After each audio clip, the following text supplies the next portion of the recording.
मित्र झालंय काय की 2024च्या लोकसभा निवडणुका जशा जाहीर झाल्या त्या देशातले जे विरोधक होते 36 पक्षांवरून 28 पक्षाने 28 पक्षांवरून आता किती पक्ष उरले ते माहीत नाही, पण त्या सो कॉल्ड इंडिया अलायन्समध्ये एकच घोषा लावला गेला होता, लोकशाही खतरे में, लोकशाहीचं काय होणार। आणि ही लोकशाही वाचवण्यासाठीच सारे पक्ष हात धुवून मागे लागले होते ते मोदीजींच्या। तर मोदीजींना हरवलं म्हणजे लोकशाही वाचणार आहे असं एकंदर त्यांचं मत होतं। आणि त्यानुसार हे सगळे जे इंडिया अलायन्सवाले जे आहेत ते लोकशाही वाचवण्यासाठी निघाले होते। कालांतरानं काही काळ गेल्यानंतर असं झालं की त्यांना त्यांच्याच मुद्द्याचा विसर पडला, लोकशाही राहिली बाजूला, मग संविधान खतरे में आलं। तर संविधान कसं वाचवायचं यासाठी त्यांचे प्रयत्न सुरू झाले। आता संविधान खतऱ्यात टाकलंय कोणी किंवा संविधान बदलायला निघालंय कोण हे तोवर स्पष्ट नव्हतं, पण यांच्या बुद्धीला मात्र नरेंद्र मोदीच जर पुन्हा पंतप्रधान झाले तर तेच हे संविधान बदलणार आहेत। संविधान बदलणार म्हणजे नेमकं काय करणार हे आजवर कुठल्याही एका नेत्याने सांगितलेलं नाही। ही जी काही 28, 36 जी आकडे सांगितले जातात, ही जी पक्ष आहेत आणि त्या पक्षांची जी इंडिया अलायन्स आहे त्यातल्या एकाही राजकीय पक्षाच्या नेत्यानं आजवर हे सांगितलेलं नाही आहे की तुम्ही संविधान बदलणार आहात म्हणजे नेमकं काय करणार आहात, मोदी नेमकं काय करणार आहे। संविधानातलं एखादं कलम वगळलं जाईल, संपूर्ण संविधानच संपवलं जाईल किंवा बदललं जाईल, नव्याने राज्यघटना हे संविधान लिहिली जाईल, नेमकं काय करणार। आज लोकसभा निवडणुकींचे 2 चरण आटोपलेले आहेत, 2 टप्पे पार पडलेले आहेत। या 2 टप्प्यानंतरही फक्त ओरडा होतोय की लोकशाही खतरे में आहे, संविधान येईल। की नरेंद्र मोदी जर पुन्हा या 19व्या लोकसभेत पुन्हा निवडून आले तर खात्रीशीरपणे हे संविधान बदलतील आणि त्यामुळे असं होणार आहे की पुढची लोकसभा निवडणूकच होणार नाही, या देशात हुकुमशाही येणार आहे। अशा पद्धतीचं जे वातावरण पसरवलं जात आहे ते आपण पाहतोय। आपण सगळ्या विरोधकांच्या प्रचाराचा जो बाज आहे तो सध्या आपण बघितला आहे की हे एकच टुमणं जे आहे ते लावून धरलेलं आहे, पण त्यामागचं कोणी शास्त्रीय कारण देणं आजवर त्याची जबाबदारी घेण्याची टाळतातच आहेत ते, पण हे कारण द्यायला कोणी पुढे येत नाही की नेमकं काय करणार आहेत मोदी। तर आपण आज या पुस्तकाच्या अनुषंगाने काही प्रश्न जे माझ्या नजरेसमोर आहेत तर भाऊंकडून आपण तेच जाणून घेऊया की समजा जी घोषणा मोदींनी 400 पार, तर अबकी बार 400 पार झालंच, तर या 400 पार नंतर खरोखरच संविधान जाईल का किंवा लोकशाही खरंच खतऱ्यात येईल का। भाऊ, हॅलो भाऊ, तुम्हाला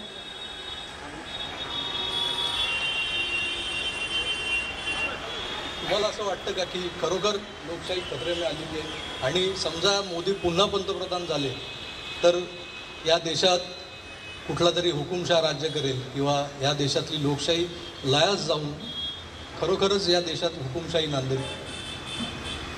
या प्रश्नाचं उत्तर देण्याआधी एक गोष्ट स्पष्ट करतो की 10 वर्षापूर्वी नरेंद्र मोदी यांनी बहुमताने लोकसभा जिंकली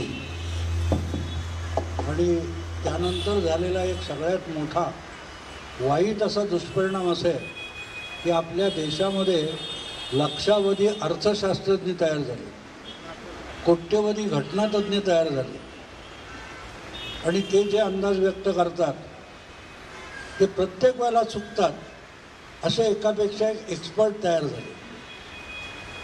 आता त्यांनी मला विचारलं की घटना बदलली जाऊ शकते का। हे जे घटना बदलण्याविषयी रोज टाहो फोडून रडत आहेत त्यांना घटनेची जाण किती आहे हा पहिला प्रश्न पडतो। याचं कारण घटना बदलायची असेल तर ती 100पेक्षा अधिक वेळेला घटना दुरुस्ती होऊन बदलली गेलेली आहे आणि या ज्या घटना दुरुस्त्या झाल्या त्या घटना दुरुस्त्या वेळोवेळी त्यातल्या काही घटना दुरुस्त्या ह्या सुप्रीम कोर्टाने रद्दबातल केलेल्या त्यामुळे घटना बदलतील. मी मित्रांनो तुम्हाला एक छोटीशी गोष्ट सांगतो, मला अशा गोष्टी सांगायला आवडतात. एक तरुण असतो, जसा आपण गौतम बुद्धाची गोष्ट ऐकतो की तो जग बघायचं, जग समजून घ्यायचं म्हणून घरदार सोडून जगभर फिरायला जातो आणि फिरत फिरत कुठे दुःख, कुठे श्रीमंती सगळं बघत असतो. आणि एक असं डोंगराच्या कुशीत गाव दिसतं की ते त्याला इतकं सुंदर वाटतं की किती सुंदर वनराजी आहे, हिरवगार आहे, शेतं आहेत, सगळं आहे. पण जसा तो गावात शिरतो तेव्हा त्याला धक्का बसतो की आपल्याला आनंदाचं गाव सापडलं असं वाटलं होतं, पण या गावामध्ये चांगली धडधाकट माणसंसुद्धा रांगत चालत आहेत, पाय फरफटत चालत आहेत, हातपाय ओढत चालत आहेत, दुःखी कष्टी दिसत आहेत.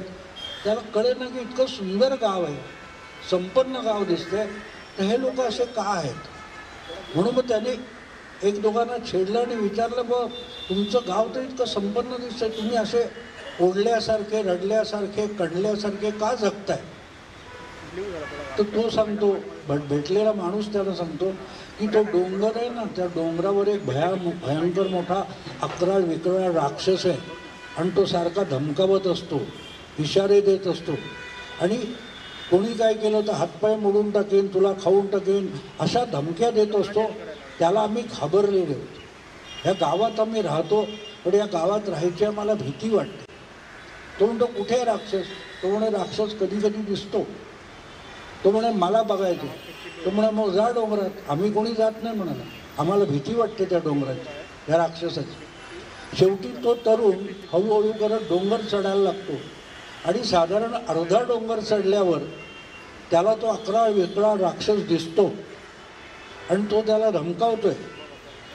आणि खालचे लोक ओरडून सांगतात, बाबा रे परत आहे, तुला जगायचं की नाही. असा सगळा कल्लोळ चाललाय.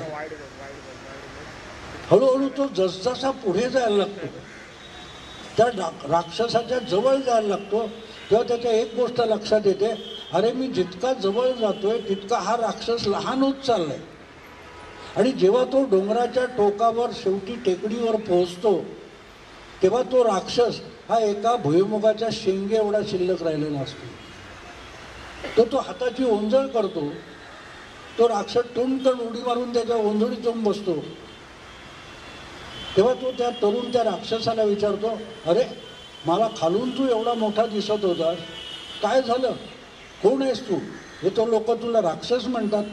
तो म्हणाला, हो ते लोक राक्षस म्हणतात.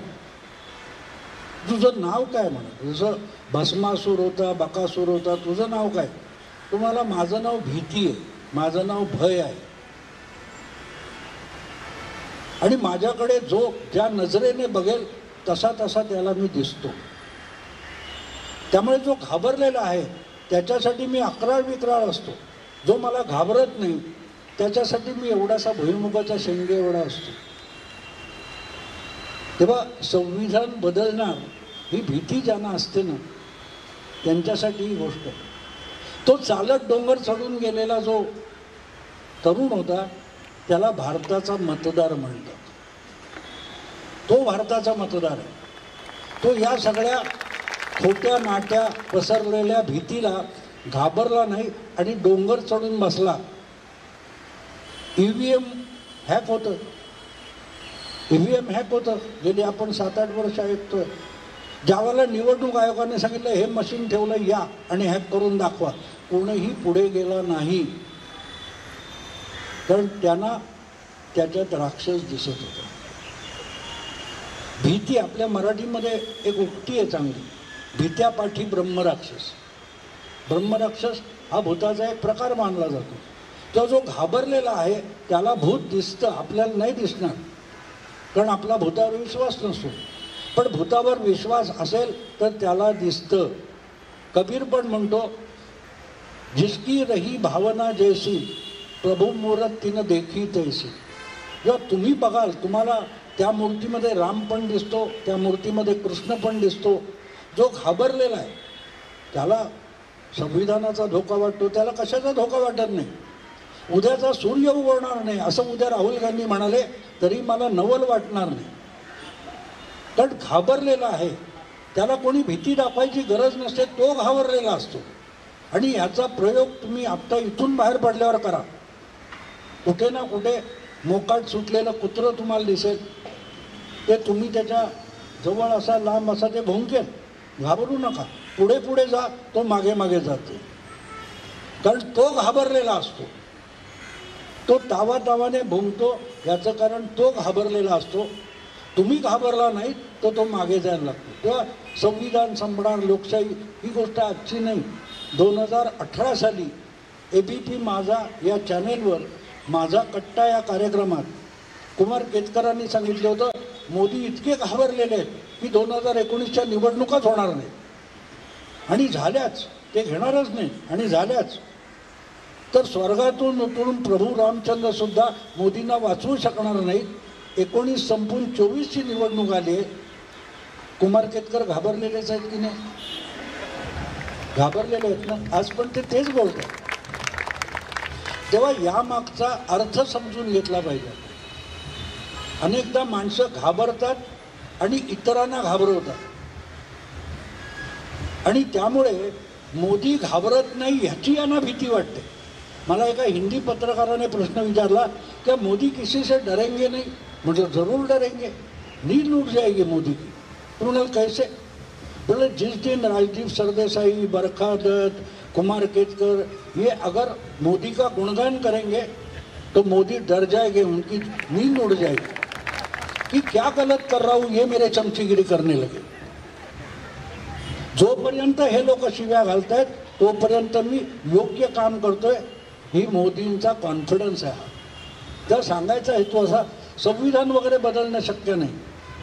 आता हा विषय निघाला म्हणून आणखीन ॲड तुम्हाला करतो की ज्या वेळेला संविधान गुंडाळण्याची भीती होती, मी आजच मला ते व्हिडिओ टाकलाय की काँग्रेसपासून घटनेला धोका आहे, हे ओळखूनच सुप्रीम कोर्टाने पाचर मारून ठेवले.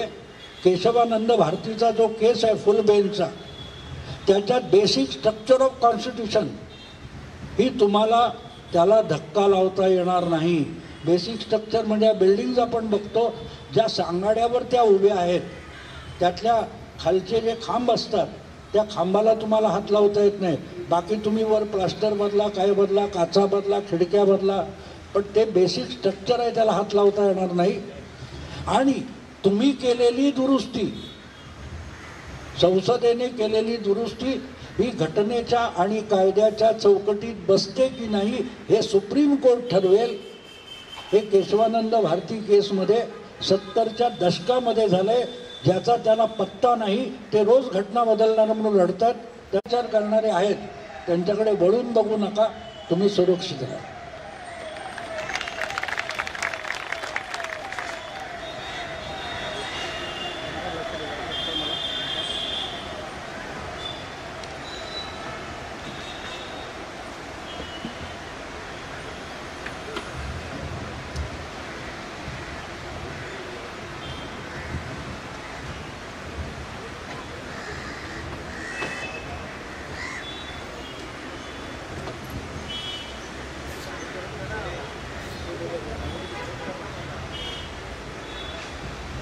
हॅलो हॅलो हॅलो हॅलो हो, तुम्ही अपप्रचाराचा जो विषय आता मांडलात, तसे काही चाटुकारही असतात. म्हणजे ही जी फळी आहे चाटुकारांची, ती अगदी नेहरू गांधींच्या काळापासून चालत आलेली आहे. 1952 साली पहिल्या निवडणुका झाल्या भारतात.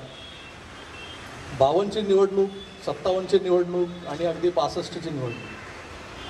त्या तिन्ही निवडणुकांमध्ये एकच चेहरा, एकच पब्लिक फिगर तेव्हा भारतीयांसमोर होता.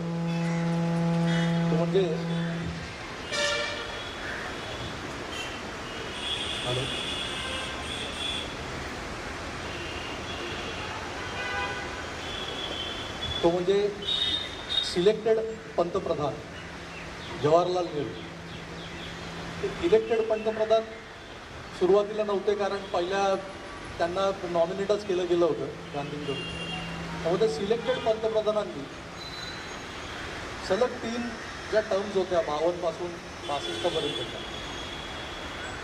त्यांची लोकप्रियता खूप प्रगाढ होती. किंवा भारतात जर कोण नेता असेल, राजकीय नेता, आणि तो लोकप्रियतेच्या शिखरावर आहे, तर ते जवाहरलाल नेहरू होते. गांधीजींच्या मृत्यूनंतर जवाहरलाल नेहरूंबद्दल बोललं जातं. पण जवाहरलाल नेहरू यांची लोकप्रियता खरोखर ते लोकप्रिय होते असं म्हणण्या इतपत होती जे आज मोदींना आहे. मोदींनी 2014, 2019, आता आपण 24कडे चाललो आहे, मागच्या 10 वर्षात त्यांनी केलेली कामं आणि त्यायोगे त्यांनी संपादलेला जनतेचा विश्वास आणि जी लोकप्रियता आहे, जी खरोखर सारासार विवेकबुद्धीला जागून जे लोक विचार करतात त्यांनाही मोदींची लोकप्रियता दिसते. पण काही मंडळी ज्यांची नावं आता तुम्ही घेतली, ती जी काही उत्तरेतली काही विशेष लिब्रांडू पत्रकारांची जी फळी आहे, ती सातत्यानं मोदींच्या विरोधात टीका करत असते, त्यांच्या विरोधात गरळ ओकत असते. आणि त्यांच्या दृष्टीने जवाहरलाल नेहरू हेच आजवरचे भारताचे सर्वोत्तम पंतप्रधान. पण ती लोकप्रियता आणि ही लोकप्रियता ही तुम्ही तुमच्या नजरेनं कशी पाहता? आता तुम्ही तुमच्या वयाचा उल्लेख केला म्हणून हा प्रश्न मला पटकन सुचला की आम्ही तर खूप वयाने कमी आहोत, आम्ही नेहरूंना पाहिलेलं नाही आहे, पण मोदींची 10 वर्ष मागची पाहिली ती लोकप्रियता आमच्या मनावर फार गारूड करून गेलेली आहे. पण त्याही आधी नेहरूंचं नाव घेतलं जातं आहे की हेच खरे लोकपुरुष होते, ज्यांनी भारताला विकास पुरुष होते, ज्यांनी भारताला बऱ्याच गोष्टी दिलेल्या आहेत. आता जेव्हा विकासाची नवी नवी दालनं उघडली जात आहेत, तर कम्पॅरिझन सुरू झालं आहे की नेहरूंनी काय केलं तुम्हाला माहिती आहे का? मोदी काय तुम्ही घेऊन बसलाय, पण नेहरूंनी काय केलं आणि ते का लोकप्रिय होते, की ती लोकप्रियता कुठल्या अंगाने मोजायची, कुठल्या मापदंडात मोजायची, हे फक्त एक ज्येष्ठ पत्रकारच सांगू शकतो ज्यांनी नेहरूंचाही कार्यकाल पाहिला. म्हणून हा प्रश्न मी मुद्दाम भाऊंना विचारतो. मित्रांनो, लोकप्रियता हा विषय जो असतो, आता तुम्ही मुलुंडला राहताय म्हणून मी असं म्हणू शकतो की मुलुंडमधल्या लोकांसाठी सेंट्रल रेल्वे फार लोकप्रिय आहे. अगदी चेंगरून गेले तरी त्यातूनच जाते, तर त्याला लोकप्रियता म्हणत नाहीत, कारण तुमच्यासमोर पर्याय नसतो. ज्यांना वाटतं की बसने जाता येईल, आपली स्कूटर आहे घेऊन जाऊ, आपली कार आहे घेऊन जाऊ, ते रेल्वेला किंमत देत नाही. आता तुम्हाला कार परवडते का, बस परवडते का, टॅक्सी परवडते का, किंवा आता काय ती मेट्रो सुरू होणार आहे, ती परवडेल त्याप्रमाणे असतं. नेहरूंच्या काळामध्ये अल्टरनेटिव्ह नव्हता. स्वातंत्र्य चळवळ जी लढवली गेली ती सुद्धा इंडी आघाडीच होती. इंडी आघाडी याचा अर्थ त्याच्यामध्ये 27-28 पक्ष आहेत, NDAमध्ये काय 22-25 पक्ष आहेत. ते सगळे मिळून त्यांचा एक नेता होता, तो नरेंद्र मोदी आहे. त्यावेळेला तो पंडित जवाहरलाल नेहरू होता. काँग्रेस याचा अर्थ परिषद असा आहे. अनेक विचारधारांची ब्रिटिशांच्या विरोधात निर्माण केलेली आघाडी म्हणजे काँग्रेस. आता गंमत अशी की गांधीजींनी सांगितलं होतं, बाकीचे गांधीजी हवे असतात, बाकीचे गांधीजी हवे असतात, पण गांधीजींनी सांगितलं आता स्वातंत्र्य मिळालं, आता काँग्रेस बरखास्त करा, बाडमध्ये गेलात तुम्ही. बरोबर आहे. पण आपल्या सोयीनुसार गांधीजी घ्यायचा असतो, नको असेल तिथे गांधीजी गुंडवून ठेवायचा. तेव्हा काँग्रेस आणि दुसरी गोष्ट संघटना म्हणून जे व्यापक तंत्र होतं, त्या लोकांनी आज आपलं हा पक्ष फोडला, तो पक्ष फोडला. अरे काँग्रेस हा सुद्धा वेगवेगळ्या विचारधारा एकत्र आल्या होत्या, त्यातले अनेक तुकडे एकत्र होऊन झालेली राजकीय संघटना आणि राजकीय पक्ष होता. 60 सालामध्ये यशवंतराव चव्हाण यांनी संयुक्त महाराष्ट्र झाल्यानंतर अगदी समाजवादी, संयुक्त समाजवादी, रिपब्लिकन, शेतकरी कामगार पक्ष या सगळ्यातले नेते फोडून काँग्रेस वाढवली. 2 नंबरचा पक्ष होता शेतकरी कामगार पक्ष. आज त्या शेतकरी कामगार पक्षाचा एकही आमदार विधानसभेत उरलेला नाही. तेव्हा सांगायचा हेतू असा की नेहरूंची जी लोकप्रियता होती ही नेहरूंसमोर टक्कर देऊ शकेल असा दुसरा पक्ष नव्हता आणि नेता नव्हता. असं म्हटलं जायचं त्या काळात की जयप्रकाश नारायण यांच्यासारखा नेता हा नेहरूंची टक्कर देऊ शकला असता, पण ते इतके फ्रस्ट्रेट झाले होते की ते सर्वोदयी चळवळीत निघून गेले. एक गोष्ट अशी असते, लोकप्रियता जेव्हा आपण म्हणतो, अगदी हे इंटरनेट वगैरे आता सगळ्यांच्या घरोघरी पसरलं आहे, पण जेव्हा पहिल्यांदा इंटरनेटला तुम्ही इंट्रोड्यूस झालात तेव्हा हॉटमेल किंवा याहू मेल होते.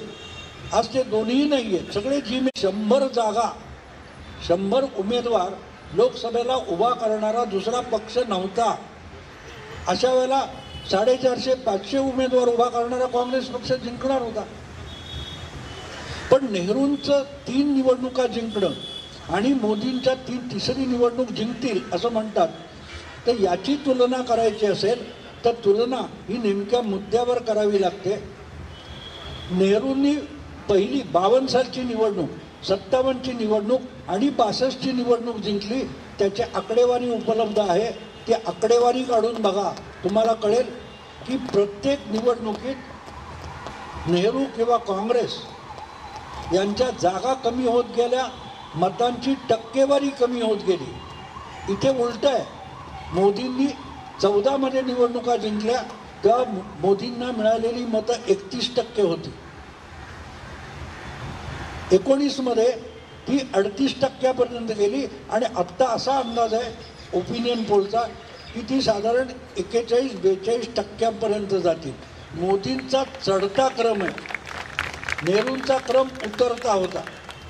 आणि त्यामुळे जर तुलना करायची तर मोदी ही मेट्रो आहे आणि नेहरू ही सेंट्रल रेल्वे. हा फरक मुलुंडकरांना मी नेमका सांगू शकेन असं मला वाटतं. कारण शेवटी काय असं समजलं पाहिजे, तेव्हा तुम्ही नामुष्की आहे, दुसरा अल्टरनेटिव्ह नाही म्हणून जिथे जाता त्याला लोकप्रियता म्हणत नाहीत. मेट्रो सुरू झाली की यातले अनेक जण तिकडे पळत सुटतील, ती लोकप्रियता. तर मोदींची जी लोकप्रियता आहे ती वास्तविक आहे आणि ती चढत्या क्रमाची आहे, चढत्या क्रमाची. आणि म्हणून हा जो प्रश्न यांनी विचारला त्याची तुलना हे अनेकदा कसं असतं माहिती आहे का की संदर्भ तोडले जातात. आत्ता त्यांनी उल्लेख केला की मला दीनानाथ पुरस्कार मिळाला, दीनानाथ मंगेशकर. तर अमिताभ बच्चन वगैरे आम्ही असे क्रमाने बसलो होतो. जेव्हा माझी वेळ आली तेव्हा मी गेलो तो पुरस्कार घ्यायला. तो फोटो बघून माझ्या बायकोने मला म्हटलं, अरे अमिताभ तुझ्यापेक्षा कुठे मोठा आहे, 1-1.5 इंच तो उंच दिसतो. पण आपल्या डोक्यात अमिताभ बच्चन हा सगळ्यात उंच हे इतकं पक्क बसलेलं आहे की तिने सांगितलं, मी बघितलं तर म्हटलं अरे बरोबर आहे, 1-1.5 इंच तर जास्त दिसतोय. त्या तुलना करताना अमिताभ उंच आणि भाऊ बुटका म्हणायचं असेल तर आपल्या डोक्यातले समज बाजूला काढावे लागतात आणि प्रत्यक्ष फुटपट्टी घेऊन टेप घेऊन मोजावं लागतं. आणि इथे मग सांगितलं जात नाही की नेहरूंनी 3 निवडणुका जिंकल्या, बहुमत मिळवलं, पण नेहरूंचा उतरता क्रम होता, मोदींचा चढता क्रम आहे. त्यामुळे नेहरूंची लोकप्रियता घसरत होती, मोदींची लोकप्रियता वाढते, हा फरक आहे. ज्या पद्धतीनं मोदींची लोकप्रियता वाढते आणि त्याचसोबत भारतीय जनता पक्षाची क्रेडिबिलिटी वाढते, तेच इथे या निवडणुकीत कुठेतरी आपल्याला बघता येईल की ज्या काँग्रेसबद्दल आपण बोलतोय की 52, 57, 62 या तिन्ही निवडणुका काँग्रेसनं जिंकल्या होत्या, पण त्याचा क्रम उतरता होता, त्यातल्या मिळालेल्या जागांची संख्या कमी कमी होत गेली होती. इथे क्रमही वाढलेला आहे आणि संख्याही वाढलेली आहे. पण आज अवस्था अशी आहे काँग्रेसची की जी काँग्रेस 543 जागा कधी काळी म्हणजे जेवढ्या जागा संसदेच्या आहेत लोकसभेच्या त्या सगळ्या जागांवर कंटेस्टिंग करणारा लढवणारा पक्ष, एकमेव पक्ष ज्याच्याकडे एवढे उमेदवार असायचे संपूर्ण भारतभर, तो एकमेव पक्ष म्हणजे काँग्रेस होता. आज काँग्रेस 100 तरी जागा लढवतोय का, ही परिस्थिती आहे काँग्रेसची. आणि हेच मोठं यश आहे जे मोदींची लोकप्रियता आणि नेहरूंची लोकप्रियता, जी आपण काँग्रेस आणि भारतीय जनता पक्षाच्या लोकप्रियतेची जेव्हा तुलना करतो तेव्हा आपल्या लक्षात येतं की भारतीय जनता पक्ष काही मित्रपक्षांना सोडलेल्या जागा वगळता जवळपास 500च्या जवळ जाणाऱ्या जागा, जे 450-500च्या आसपास जागा लढवतो, पण काँग्रेस 100च्या आसपासही जागा लढवत नाही. हा मोठा फरक आपल्याला दिसतो. आणि इथेच लोकप्रियतेची कसोटी आपल्याला लावता येते की कोण लोकप्रिय आहे, नेहरूंची काँग्रेस की मोदी आणि मोदींचा भाजप. मित्र, याच टप्प्यावर कसं झालं की आता भाऊंनी जो उल्लेख केला उंचीचा, काही आमचे सबस्क्रायबर्स म्हणा किंवा जे नियमित दर्शक आहेत ते आता भेटायला आले होते आम्हाला तिकडे. त्यांच्या मनात एक घालमेल आहे, म्हणजे त्यांच्याच नाही, ही सार्वत्रिक आहे, म्हणजे एक प्रातिनिधिक घालमेल म्हणतो ना, की 2 टप्पे झाले मतदानाचे.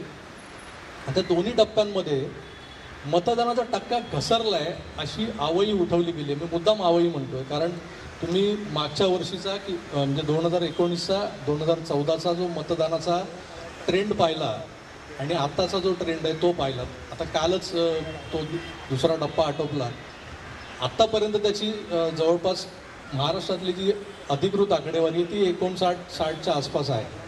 म्हणजे 60च्या आसपास जाते म्हणजे ती घसरली, कमी झाली किंवा फारच ढेपाळल्या बुवा असं काही म्हणण्यासारखी परिस्थिती नाही. पण तरीही लोकांच्या मनात एक प्रकारची जी भीती, जसं तो अंगुलीमाल जो होता म्हणजे अंगठ्यावडा जो राक्षस होता त्या राक्षसाला बघून जी भीती वाटत होती लोकांना, तीच भीती सर्वसामान्य मतदारांच्या मनात आता घर करू लागली की काय होणार ह्या 2 टप्प्यात एवढं कमी मतदान झालं आहे, पुढचे 5 टप्पे नेमकं त्याच्यापेक्षाही कमी मतदान होईल, हे मतदान वाढेल का? कारण जे काही प्रयत्न सरकारकडून केले जातात, सरकारच्या प्रसिद्धी विभागाकडून केले जातात, काही सेलिब्रिटीज आवाहन करतायत, आम्ही आमच्या प्रत्येक व्हिडिओमधून शेवटी सांगण्याचा प्रयत्न करतोय की सुज्ञपणे आणि सत्सद विवेकबुद्धीला जागून मतदान करा. पण हा टक्का घसरतोय त्याच्याकडे दुर्लक्ष करून चालणार नाही. पण हा टक्का खरोखर घसरतोय का, की एक प्रकारचं नरेटिव्ह सेटिंगचं काम चालू आहे आणि त्या नरेटिव्हला सर्वसामान्य माणूस बळी पडतोय. आणि ज्यांनी आज आत्तापर्यंत मतदान केलेलं नाही कारण त्यांच्याकडे कदाचित त्यांच्याकडचे मतदानाचे टप्पे ते ज्या राज्यात राहतात, आता आपलंच घ्या, आपण मुंबईत राहतो, आपल्याला 20 मेला मतदान करायचं, तर तोवर आपलं माइंडसेट नेमकं कसं राहील? जर आपल्याला सातत्याने आपल्यावरती कोणीतरी भडीमार केला या नरेटिव्हचा की मतदानाचा टक्का ढासळला आहे, का ढासळला याचा विचार करता करता माणूस जर उदासीन झाला आणि त्याला खरोखरच बाहेरचं ऊन हे एवढं तापदायक वाटू लागलं की त्या दिवशी 20 तारखेला जाऊ दे ना, मी कशाला बाहेर त्या उन्हात जायचं आणि रांग लावून मतदान करायचे, अशी जर परिस्थिती आली तर काहीतरी विपरीत घडू शकतं. आणि हे घडावं यासाठीच हे नरेटिव्ह सेटिंगचं काम चालू आहे. आणि त्यावर भाऊंनी मार्मिक भाष्य केलं होतं. भाऊंना मला विचारायचं, भाऊ हे खरोखर आहे अशा काही नरेटिव्ह सेटिंगनं मतदानाचा टक्का हलवता येतो का? नाही, हा नॅरेटिव्हच सेट केला जातो. अनेकदा काय असतं की तुम्ही, मला आठवतं त्या विश्वचषक स्पर्धा जी झाली वर्ल्ड कप, त्याच्यामध्ये पाकिस्तान हरला अफगाणिस्तानकडून. तेव्हा तो पाकिस्तानचा एक चिडलेला माणूस बोलला, ते मला फार आवडलं. तो म्हणाला, हारने से कोई बिगड़ता नहीं, खेलते हैं तो कोई हारेगा कोई जीतेगा, लेकिन ये लढे तक नहीं. पाकिस्तानची टीम त्या मॅचमध्ये लढण्यासाठी, जिंकण्यासाठी खेळलीच नाही, हा त्याचा आक्षेप मला पटला. इथे गंमत अशी असते की बघा टक्का घसरलाय, बघा टक्का घसरलाय, की लोकांना वाटतं अरे अच्छा मग मोदी हरणार का, मग मोदीवाले गडबडतात. किंवा टक्का वाढला म्हणजे मोदी येणारच, काँग्रेसवाले म्हणतात येणारच, तर आपण कशाला वाचवायला द्यायचं. तर हे जे याला नॅरेटिव्ह सेटिंग म्हणतात. पण खरोखरच टक्का घसरलाय का? मगाशी मी सांगितलं असं की अमिताभ आणि माझ्यामध्ये फरक किती आहे बाबा, तो बघावा लागतो. मला अगदी 2 म्हणजे आमचा अभिषेक तिवारी, तुम्हाला नाव सांगतो, जो पाटण्याला राहतो, त्याचाच मला दुपारी फोन आला होता, भाऊ हे पर्सेंटेज घट रहा है उसका क्या होगा वगैरे. त्याला म्हटलं कितना कितना कम हुआ है और कौन बोलता है, म्हणून त्याला म्हटलं तू सेफॉलॉजी करतो, मला एक सांग 2009मध्ये किती टक्के मतदान झालं होतं देशभर, किती टक्के मतदान 2009मध्ये झालं होतं? तुम्हाला याद नाही. म्हटलं अजीब आहे, तुम सेफॉलॉजिस्ट हो. 2009मध्ये 57% मतदान झालं होतं. त्यानंतर 2014 जवळजवळ 65% अधिक मतदान झालं, 8% वाढले.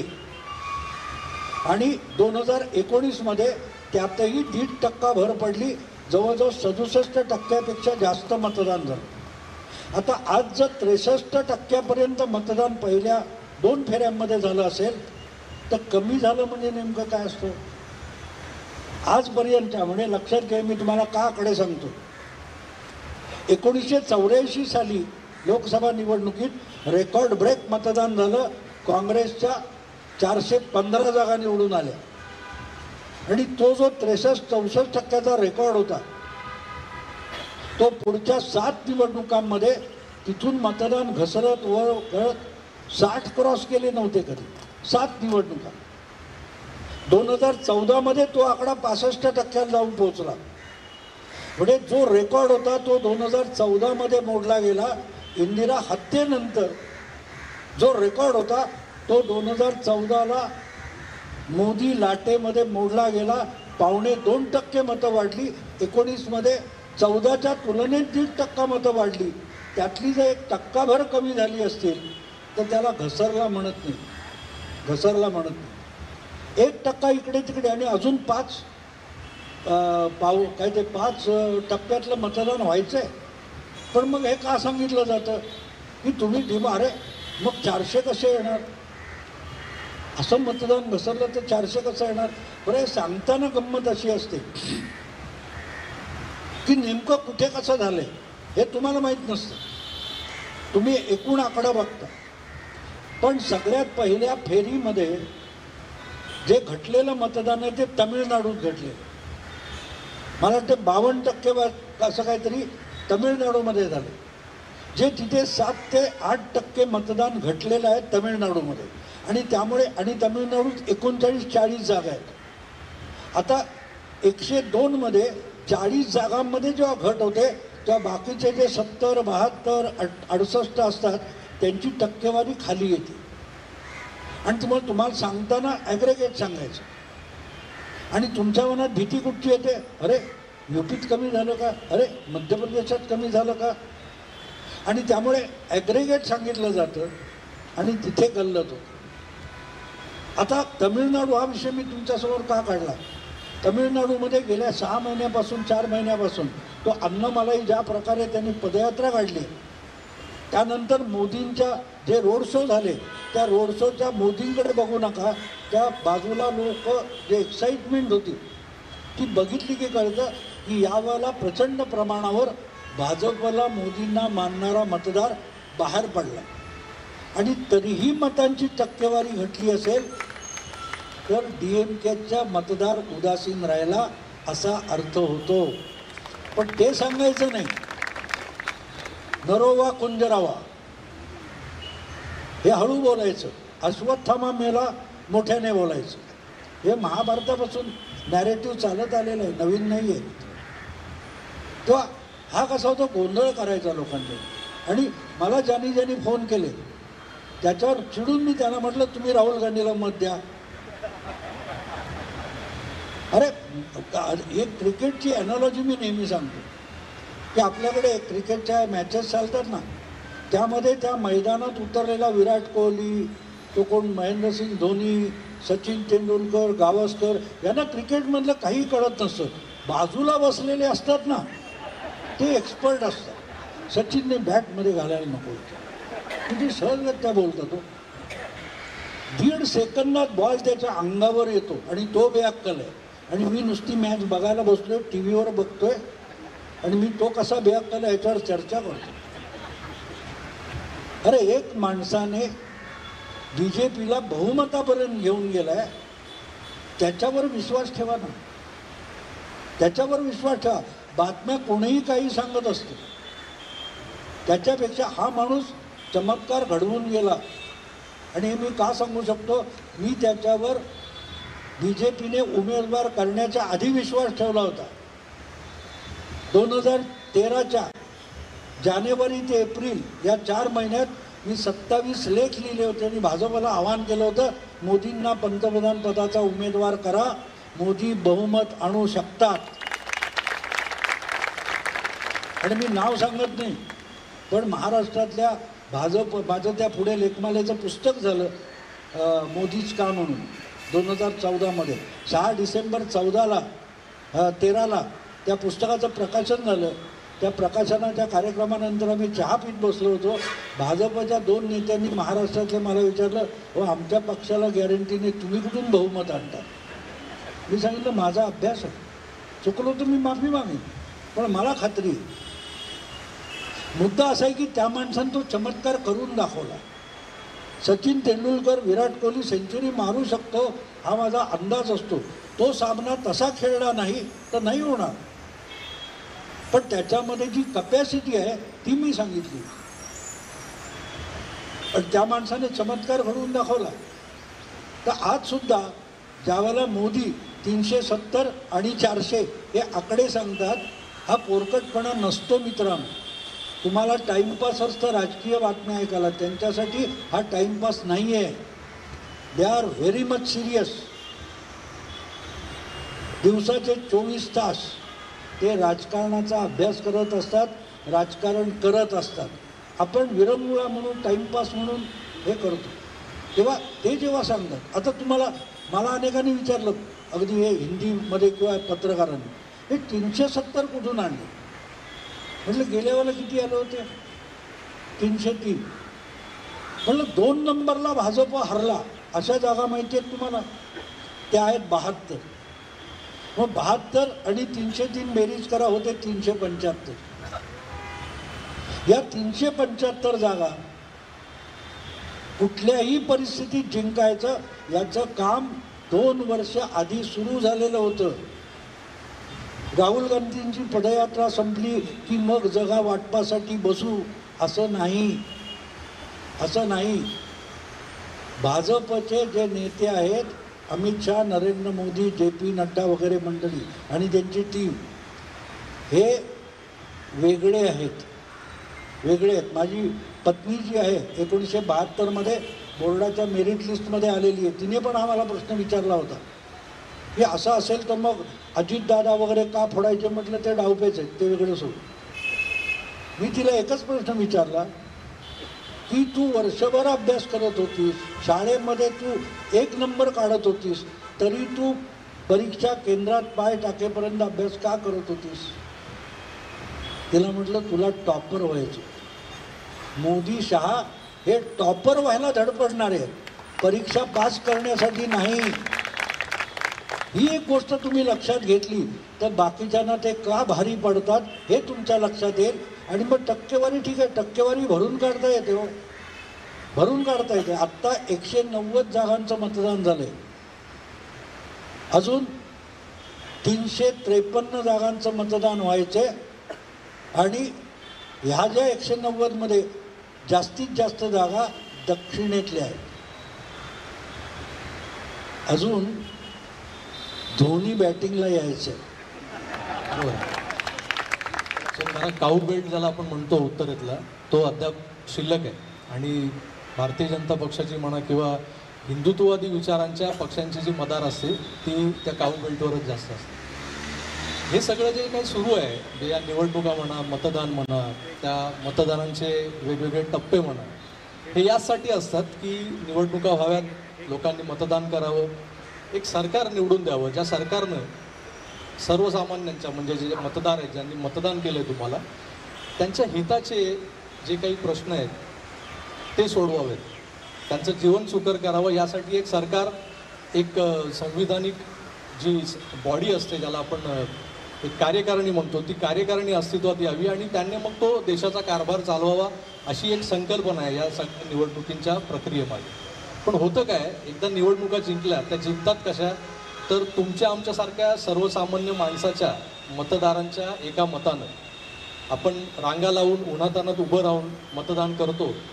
आणि ते मतदान ज्याला केलं जातं तो जिंकून आल्यानंतर आपणच खुदा आहे असं समजत जातो. आणि मग तो ह्या टप्प्यावर येऊन पोचतो की बेबंदशाही ज्याला म्हणतात ना, ती बेबंदशाही त्यांच्यात कुठेतरी येते. ही बेबंदशाही आपण मागच्या 2.5 वर्षात अनुभवली होती, म्हणजे 2021 पूर्वी. 19ला राज्यात निकाल लागल्यानंतर आपण सगळ्यांनी पाहिले की ज्या पक्षाला सर्वाधिक जागा मिळाल्या होत्या त्या भारतीय जनता पक्षाला बाहेर ठेवून एक अनैसर्गिक युती अस्तित्वात आली, जिला महाविकास आघाडी आपण म्हणतो. आणि या महाविकास आघाडीनं भलेही जनतेचा विचार, जनतेचं भलं करण्याच्या उद्देशानं एकत्र येत, आपली विचारसरणी बाजूला ठेवत किमान समान कार्यक्रम अंमलात आणला आणि त्यांनी या राज्यात राज्यकारभार करायला सुरुवात केली.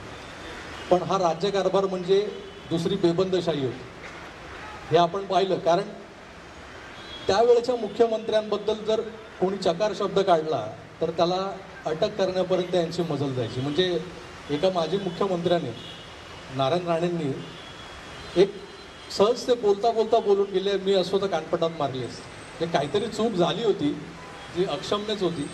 आणि एक कोकणी मालवणी माणूस ज्या पद्धतीने रिॲक्ट होतो तसे नारायण राणे रिॲक्ट झाले होते. आणि ते फक्त शाब्दिक भाषेत म्हणाले होते की मी कानपटात वाजवली असती तर त्याचा एवढा दचका घेतला या सत्तेत बसलेल्यांनी की, आणि त्यांची बेबंदशाही मुळात त्याच्याकडे मी तुमचं लक्ष वेधू इच्छितो की 3 म्हणजे 3 तालुक्यातले 3 जिल्ह्यातले जे पोलीस प्रमुख होते, 3 वेगवेगळ्या खात्यांचे पोलीस प्रमुख होते, त्यांना आदेश दिले गेले की ते जिथे असतील तिथून त्यांना अटक करा. आणि त्यांना अटक करायला या फौजा निघाल्या होत्या. आपण पाहिलं ते सगळं, मीडियाने दाखवलं ते, आणि आपण पाहिलेलं महाराष्ट्राची जनता ते विसरणार नाही. या मंडळींनी एवढी बेबंदशाही केलेली असताना आज त्यांच्याकडून त्यांचा पक्ष सुटला त्यांच्या हातातून. म्हणजे दोन्ही, कारण हे सगळं करणारे जे होते कार्यकारी प्रमुख ज्याला म्हणतो आपण, ते जरी उद्धव ठाकरे असले तरी त्यांच्या मागचा मास्टर माइंड शरद पवार होता. आणि शरद पवारांनी कधी या बेबंदशाहीला लगाम घालण्याचं काम केलं नाही, कारण त्यांना आपण या महाराष्ट्रातले सर्वाधिक चाणक्ष किंवा या महाराष्ट्रातले अध्वर्यू वगैरे म्हणतो, त्यांना आधारवड म्हणतो. तर तुमचा अनुभव जर एवढा गाढा आहे तर तुम्ही कुठेतरी जे चुकतंय ते थांबवणं तुमचं काम होतं. उद्धव ठाकरेंना यांच्या मार्गदर्शनाखाली हा राज्याचा राज्यकारभार चालवायचा होता, तर यांचं मार्गदर्शन तेव्हा कुठे होतं? शरद पवारांनी यांच्या बेबंदशाहीला एक प्रकारे आशीर्वादच दिलेला आहे. त्यांना वेळोवेळी टोकलं जर असतं तर आज ही वेळ आली नसती कदाचित. पण तसं जे व्हायचं असतं ते होतं. आणि ही बेबंदशाही इतकी वाढली होती की त्याला कुठेतरी नैसर्गिकरित्या जो चाप बसतो तो बसला, यांचे पक्ष फुटले. आज हेच सहानुभूतीची जी माहेरची साडी नेसलेत आणि रस्तोरस्ती त्यांचे खेळ सुरू झाले, आणि लोकांकडे आता त्याच मुद्द्यांवर मतं मागतात. हो, या सहानुभूतीला खरोखरच महाराष्ट्राची जनता बळी पडेल का, फशी पडेल का? हे मला एक कळत नाही की सहानुभूती कशासाठी असते. पुढे इंदिरा गांधींची हत्या झाली आणि राजीव गांधींना 400 जागा मिळाल्या, हे सगळं ठीक आहे, सहानुभूती मिळाली, मान्य केलं. पण ही सहानुभूती आजवर नव्हती आणि अचानक येते, ही कुठून येते मला नाही कळत. कारण तुम्ही निवडणुकांचा इतिहास बघितला तर महाराष्ट्राच्या कुठल्याही निवडणुकीमध्ये शिवसेनेने आजपर्यंत 19-20% पेक्षा अधिक मतं मिळालेली नाही. स्वतः लढले तेव्हा किंवा जेव्हा शिवसेना भाजपची युती होती तेव्हा. आता मला सांगा, 20% मतामध्ये सहानुभूती असेल तर काँग्रेसचे, भाजपचे सगळेच उचलणारे उद्धव ठाकरेंना मत देणार, असं होऊ शकत नाही. म्हणजे सहानुभूती असेल तर शिवसेनेला एकूण मतदानामध्ये जो 20% हिस्सा त्यांना मिळत होता त्यातली जास्तीत जास्त मतं उद्धव ठाकरेंच्या पक्षाला मिळतील हे मी मान्य करतो. पण ती मग 20%पेक्षा कमी होतात. म्हणजे ती 18% असतील, 15% असतील, 12% असतील, ठीक आहे. शिंदेना 5%, 7%, 9% जी काय असतील ती. पण त्या 10%वर तुम्हाला राज्यामध्ये 18-19 जागा निवडून आणता येतील का? साधा विचार करा. जे पत्रकार बोलतात टी व्हीवर रोज, जे काय खोळे बोलतात, मला त्यांची गंमत वाटते. ते काय बोलतात त्यांनाच कळत नसतं. आणि हे मी हवेत बोलत नाही. मी तुम्हाला सांगतो, मला वाटते तुमच्या राष्ट्रवादी काँग्रेस पक्षाचा जेव्हा निवडणूक आयोगाने निकाल दिला की आम्ही अजितदादांना ते पक्ष देऊन टाकतो, त्यावर एका चॅनेलच्या अँकरने सुप्रियाताईंना फोन केला आणि विचारलं तुमची पहिली प्रतिक्रिया काय? सुप्रियाताई म्हणा हा हा हा, कटपेस्टवर काय प्रतिक्रिया देणार? म्हणजे त्यात काही नवीन नाही असं म्हणायचं हरकत नाही. पण पुढचं वाक्य सुप्रियाताई म्हणतात की मी माझ्या मतदारसंघात फिरते, मी ती बातमी वाचलेली नाही किंवा मी ती बातमी बघितलेली नाही. अरे, जी बातमी वाचली नाही, जी बघितली नाही, ती कटपेस्ट आहे सुप्रियाताईंना कसं कळलं? पण त्या अँकरने त्यांना विचारलं नाही, व तुम्ही जर बघितली नाही तर कटपेस्ट कसं काय म्हणता? पण ही अक्कल आहे याची. ते जी मुलं हातात माईक घेऊन वगैरे धावत असतात त्यांची मला दया येते. ते काय बोलतात त्या मुलांना कळत नसते, पण ते धावत बोलत असतात. रोज सकाळी 7 वाजता जो काय प्रातर्विधी 9 वाजता चालतात ते आपल्या चॅनेलवरून ते पुढे भडकलत असतात. पण त्याच्यात काही तथ्य आहे का? एक गोष्ट तुम्हाला सांगतो मी. एअरपोर्टवर, विमानतळावर एक दिवस त्या विमानातून आलेला एक चांगला गुटगुटीत कुत्रा बाहेर आला. तो कुत्रा बाहेर आला तर तिथे विमानतळाच्या आसपास बोकाळलेली 4-5 कुत्री जवळ हा कोण आहे रे, हा कोण आला. त्याच्याकडे जाऊन त्याला हुंगायला लागली अमुक तमुक. तेव्हा एकाने ओळखलं, अरे हा आपला मोत्या गेले 2 वर्ष हरवला होता आणि दिसत नाही, हा मोत्या आहे. मग ते त्याला त्याच्याशी बोलायला लागतं. काय रे म्हणे, तू होतास कुठे मग तू. नाही रे म्हणाला, एका कार्गो विमानात बसलो तर दुबईला गेलो. अरे दुबईला गेलो तू. मग अंगावर सोनं बघा, त्याच्या गळ्यात सोन्याच्या वगैरे माळा असतात, खाऊन पिऊन गुटगुटीत झालेला असतो. तो हो एवढं चांगलं खायला प्यायला आणि सोनं होतं तर मरायला परत कशाला आलास. तो म्हणतो दुबईमध्ये लोकशाही नाही रे, दुबईमध्ये आविष्कार स्वातंत्र्य नाही, घुमता येत नाही, म्हणून परत आलो. लोकशाही हवी, आविष्कार स्वातंत्र्य, म्हणून परत आलो. आणि अमित शहानी मला ॲश्युरन्स दिलं, CAA मध्ये तुला इथलं नागरिकत्व देऊ. तेव्हा हे जे रोज ऐकता ना तुम्ही, त्याला यापेक्षा जास्त काही अर्थ नसतो. एकालाही अक्कल नाही. पहिली गोष्ट म्हणजे लोकशाही वगैरे बोलण्याच्या गोष्टी असतात. मित्रांनो, कायदा या शब्दाचा अर्थ या लोकांना माहिती. ज्या देशात कायदा आहे तो कायदा म्हणजे सक्ती असते, जबरदस्ती असते. मी मिळवलेल्या पैशावर माझ्याकडून जबरदस्तीने सरकार income tax, sale tax, GST घेते, ती जबरदस्ती असते. मला पैसे मिळवण्याचं स्वातंत्र्य आहे, पण जवळ ठेवण्याचं नाही. मग कुठच्या स्वातंत्र्याच्या गोष्टी बोलतो आपण, कसल्या गोष्टी बोलतो. लोकशाहीवर रोज रडणारे आहेत ना, ते सगळे कुलाब्याच्या त्या नरिमन पॉईंट, मलबार हिल, सुखवस्तू भागात राहतात. मतदान किती होतं माहिती आहे, 30% पलीकडे जात नाही. 70 वर्षाच्या लोकशाहीचा सर्वाधिक लाभ मिळवलेला वर्ग हा ज्या कुलाबा मतदारसंघात राहतो तिथे 30% पेक्षा अधिक मतदान होत नाही. आणि 70 वर्षात या देशामध्ये सगळ्या लाभांपासून वंचित राहिलेला गडचिरोलीचा मतदार आहे, तो 80-90% मतदान करतो आणि तो लोकशाहीवर बोलत सुद्धा नाही. तेव्हा बोलणारे मतदानाला जात नाहीत आणि मतदान करणारे बोलत नाहीत. एवढं लक्षात घेतलं तर तुम्हाला स्वतःलाही निवडणुकीचे अंदाज बांधता येतील.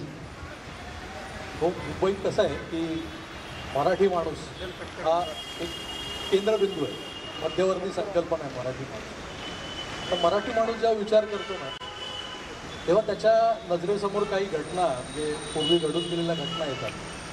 त्यात 1992 सालची जी दंगल आहे ना, ती दंगल प्रकर्षाने त्याच्या सातत्याने कुठे ना कुठे त्याच्या भूतकाळात डोकावत असतात. आणि दंगल एकदा आपल्या नजरेसमोर आली की एक विशिष्ट समुदाय येतो. आता ह्या समुदायाचं जे नेतृत्व आहे ना, मुस्लिम समाजाचं नेतृत्व, पूर्वी हे मोनोपॉली होती की काँग्रेस करत होती. तर काँग्रेस म्हणजे मुस्लिमांचे तारणहार होते. नंतर कसं झालं की समाजवादी पार्टी उत्तर प्रदेशातली, ही समाजवादाचा जो लाल बावटा होता त्याला त्यांनी हिरवं फिगळ लावलं होतं आणि त्यांचा तो झेंडा तयार झाला होता. ही समाजवादी पार्टी नंतर देशव्यापी मुसलमानांचं नेतृत्व करायला निघाली. त्यांचेच काही जे भाऊबंद आहेत ते महाराष्ट्रात होते आणि त्यातले काही जे अबू आसिम आझमी म्हणा किंवा आरिफ नसीम खान म्हणा, इकडे आपले काँग्रेसचे, ही सगळी मंडळी आता आपल्या समाजापासून किंवा या समाजाचं नेतृत्व करण्यापासून थोडीशी बाजूला होत चालली, म्हणजे प्रवाहापासून थोडीशी बाजूला होते. अबू आसिम आझमी हे अस्वस्थ आहेत, नाराज आहेत, हे आपल्या कानावर येत आहे. त्यात काल असं झालं की वर्षा गायकवाडांना उमेदवारी दिल्यामुळं त्यांच्यावर नाराज होऊन आरिफ नसीम खान जे आहेत ते काँग्रेसच्या यादीतले स्टार प्रचारक होते, त्यांनी अचानक माघार घेतली. काय तर म्हणे काँग्रेसला मुसलमानांची मतं हवी, पण मुसलमान कॅन्डिडेट नको. आणि हे कारण सांगत ते एकंदर सगळ्या प्रक्रियेतून बाजूला झाले. आता ते बाजूला झालेत म्हणजे त्यांनी राजीनामा दिलेला नाही आहे काँग्रेसचा, पण त्याला आपण हुल म्हणतो ना, कबड्डीत जशी हुल दिली जाते की मी येतोय बरं का, ते येतोय बरं कामध्ये बऱ्याच लोकांना निमंत्रणही होती. म्हणजे आता वंचित बहुजन आघाडीने यांच्याकडे बघावं, अक्षरशः भारतीय जनता पक्षाने त्यांच्याकडे एक उमेदवार म्हणून जर बघितलं तरी काही हरकत नाही, असंही नसीम खान यांचं अंतर्गत मत असावं. पण झालं असं की मग आता मुंबईतल्या मुसलमानांचं नेतृत्व कोण करतं? मुंबईतलंच काय, महाराष्ट्रातलं मुसलमानांचं नेतृत्व कोण करतं? जर तुम्ही गांभीर्यानं विचार केला तर एक नाव जे समोर येतं आहे ना, ते नाव ऐकल्यानंतर मराठी माणसाला धक्का बसतो. ते नाव आहे उद्धव बाळासाहेब ठाकरे. आज मुस्लिमांमध्ये सर्वाधिक लोकप्रिय नेता कोण असा जर तुम्ही सर्वे केला तर उद्धवजींचं नाव समोर येईल. आज एक मराठी माणूस म्हणून भाऊ, तुम्ही शिवसेनेचा कालखंड पाहिला की बाळासाहेबांसोबत तुम्ही खांद्याला खांदा लावून काम केलं. म्हणजे मार्मिकचे कार्यकारी संपादक म्हणून असतानाही तुमचा बाळासाहेबांशी बऱ्याचदा संपर्क झाला. तुम्ही शिवसेना खऱ्या अर्थानं वाढताना पाहिलेली आहे. शिवसेनेचे जे काही जे उद्दिष्ट होती शिवसेनेची, की ज्या घोषणांवरून मराठी माणूस चेतवला जायचा, पेटवला जायचा आणि त्यातूनच शिवसेना वाढली, ती शिवसेना आज मुस्लिमांचं नेतृत्व करते आहे. जसं बघायला गेलं तर सर्व धर्म समभाव आणि त्याचा जो गरमागरम वडापाव आहे तो खायला खमंग लागतो, चविष्ट लागतो. पण हे सगळं मतदानापुरतं मर्यादित असेल तर ठीक आहे, मुस्लिमांची मतं हवीत म्हणून हे सगळं करतायत तर ठीक आहे. पण एक मराठी माणूस म्हणून, मुंबईत राहणारा मराठी माणूस म्हणून जेव्हा या शांतिप्रिय जमातीकडे आपण बघतो, त्यांच्या ज्या कुरापती आपण पाहिल्या मीरा रोडमध्ये काय झालं, अगदी रामलल्लाच्या प्राणप्रतिष्ठेच्या आदल्या दिवशी, अशा छोट्या छोट्या घटनांमधून ते आपल्या अंगावर येत असतात. आणि ही जी भीती मनात घेऊन जो मराठी माणूस आज ट्रेनमध्ये प्रवास करतो, ट्रेनमधून बसमधून प्रवास करतो, पायावर पाय पडला तर तो समोरचा जो पाय दिलाय तो कोण असेल हे माहीत नाही. त्याला आरे करायचं का त्याच्याकडून कार्य येणारं ऐकायचं आहे, याचा विचार करायला लागला. कारण आज त्या मराठी माणसाच्या पाठीवर हात ठेवायला बाळासाहेब नाही. आज जे ठाकरे आहेत ते फक्त नावाचे ठाकरे आहेत आणि त्या ठाकरेंकडून मराठी माणूस खरंच काही अपेक्षा करत नाही. तर मराठी माणूस आज कुठेतरी परागंदा झाल्यासारखा फील करतोय का? नाही, पहिली गोष्ट म्हणजे एक लक्षात ठेवलं पाहिजे की 92च्या दंगलीमध्ये मला वाटते त्या नितेश राणेने त्याचं उत्तर छान दिलं की 92च्या दंगलीनंतर जी शिवसेना मराठी आणि हिंदू लोकांना वाचवत होती तेव्हा उद्धव ठाकरे कॅमेरा साफ करत होते. आणि नारायण राणे हा तेव्हा मैदानातला माणूस होता, लक्षात घ्या, मैदानातला माणूस होता. तेव्हा नारायण राणे हिंदुत्व बोलतात तेव्हा ते खरं असतं. हां, पण एक गोष्ट आहे, आज एक गोष्ट मान्य करावी लागेल की कुठलाही प्रयत्न न करता उद्धव ठाकरे हे मुस्लिमांचे नेते झालेले आहेत. कारण मुस्लिम, ज्याला मुस्लिम व्होट बँक म्हणतात, त्यांचं एक साधारण मेंटॅलिटी अशी असते की भाजपला हरवेल अशा उमेदवाराला आणि पक्षाला मतं द्यायची. त्यामुळे आज अधिकाधिक भाजपच्या हिंदुत्वाला उद्धव ठाकरे शिव्या देतात किंवा त्याच्यावरती सडकून टीका म्हणता येत नाही, ते शिव्याच देतात. टीका सभ्य भाषेत होते, ज्या पद्धतीत ते बोलतात ती टीका नाही आहे. त्यामुळे त्यांना माहिती आहे आपण जेवढं भाजपविरुद्ध बोलू तेवढी मुस्लिम मतं आपल्या बाजूने येतील. आणि मुस्लिम मतं जेव्हा मी सांगतो तेव्हा लक्षात घ्या की 95च्या निवडणुका झाल्या 1995मध्ये, तेव्हा अचानक समाजवादी पक्ष हा मुंबईत मोठा झाला मुलायमचा. कारण मुलायमने राम भक्तांवर गोळ्या झाडल्या होत्या. पण मुलायमकडे गेलेले कोण होते? ते सगळेच्या सगळे 11च्या 11 मुंबईतले मुस्लिम लीगचे नगरसेवक हे मुलायमच्या समाजवादी पक्षात गेले. तेच नंतरच्या काळात कोणाबरोबर गेले? शरद पवारांबरोबर गेले, राष्ट्रवादी काँग्रेस. पुढे त्यातलेच काही लोक उठले आणि ते त्या OICच्या MIM पार्टीमध्ये गेले. तेव्हा तोच गठ्ठा आहे.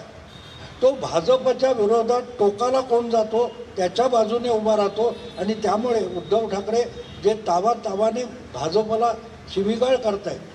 आता काल परवा ते झालं, निवडणूक आयोगाने काय नोटीस दिली, तो हिंदू आणि भवानी शब्द काय तो गाण्यातून काढा.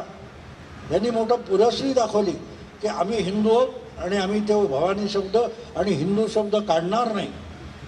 निवडणूक आयोगाने सांगितल्यावर काढणार नाही, राहुल गांधींनी सांगितलं तर काढू. बरोबर आहे ना? राहुल गांधींची रॅली शिवाजी पार्कला झाली तेव्हा उद्धव ठाकरे सुरुवात करताना माझ्या तमाम हिंदू बांधवांनो वगैरे बोलले नाहीत. राष्ट्रवादी भगिनींनो बांधवांनो म्हणाले, वे राहुल गांधींनी सांगितलं तर हिंदू शब्द भाषणातून वगळणार, म्हणेल तर करणार नाही. हे कोणासाठी करतात हे लक्षात घ्या. पण यातून सर्वायवल नाही आहे, कारण हे लोक मोदींच्या बेसिक राजकारणाला विसरतात. 2012च्या गुजरातच्या विधानसभा निवडणुकीच्या निमित्ताने जेव्हा मोदींनी सद्भावना यात्रा काढली होती, संपूर्ण गुजरात ते फिरत होते, तेव्हा का मौलवीने त्यांना टोपी देऊ केली आणि ती टोपी मोदींनी नाकारली होती. आणि त्याला मोदींना माहिती होतं की हे व्यवस्थित याचं चित्रण झालं पाहिजे. सगळेच्या सगळे सेक्युलर चॅनेल, पुरोगामी चॅनेल हे लाखो वेळाला दाखवणार आपण कसे मुस्लिमांचे शत्रू आहेत हे दाखवण्याचा प्रयत्न करणार. पण ते दाखवलं गेलं तर अशा टोप्या घालून इफ्तार पार्टी करणारे शरद पवार, छगन भुजबळ यांच्यावर जो हिंदू रागावतो तो एका मिनिटात मोदी भक्त होणार हे सुद्धा मोदींना माहिती होतं. आणि म्हणून मोदींनी clear cut Hindu vote bank तयार केली. आणि 14पर्यंत माझ्याशी अनेक जण, मी जेव्हा माझं पुस्तक प्रकाशित झालं होतं मोदी कसं बहुमत आणणार, माझ्याशी अनेक पत्रकार मित्र वाद घालायचे की अरे मुस्लिमांना बाजूला ठेवून या देशात सरकार बनूच शकत नाही. म्हटलं इथेच तर तुम्ही फसलाय. मुस्लिम वोट बँक 18% मुस्लिम आहे, ते सगळे मतदान करतात असं नाही आहे. समजा 15-16% मतदान करतात आणि एक गठ्ठा मतदान करतात, तरी ते किती होतं? 14 ते 15%.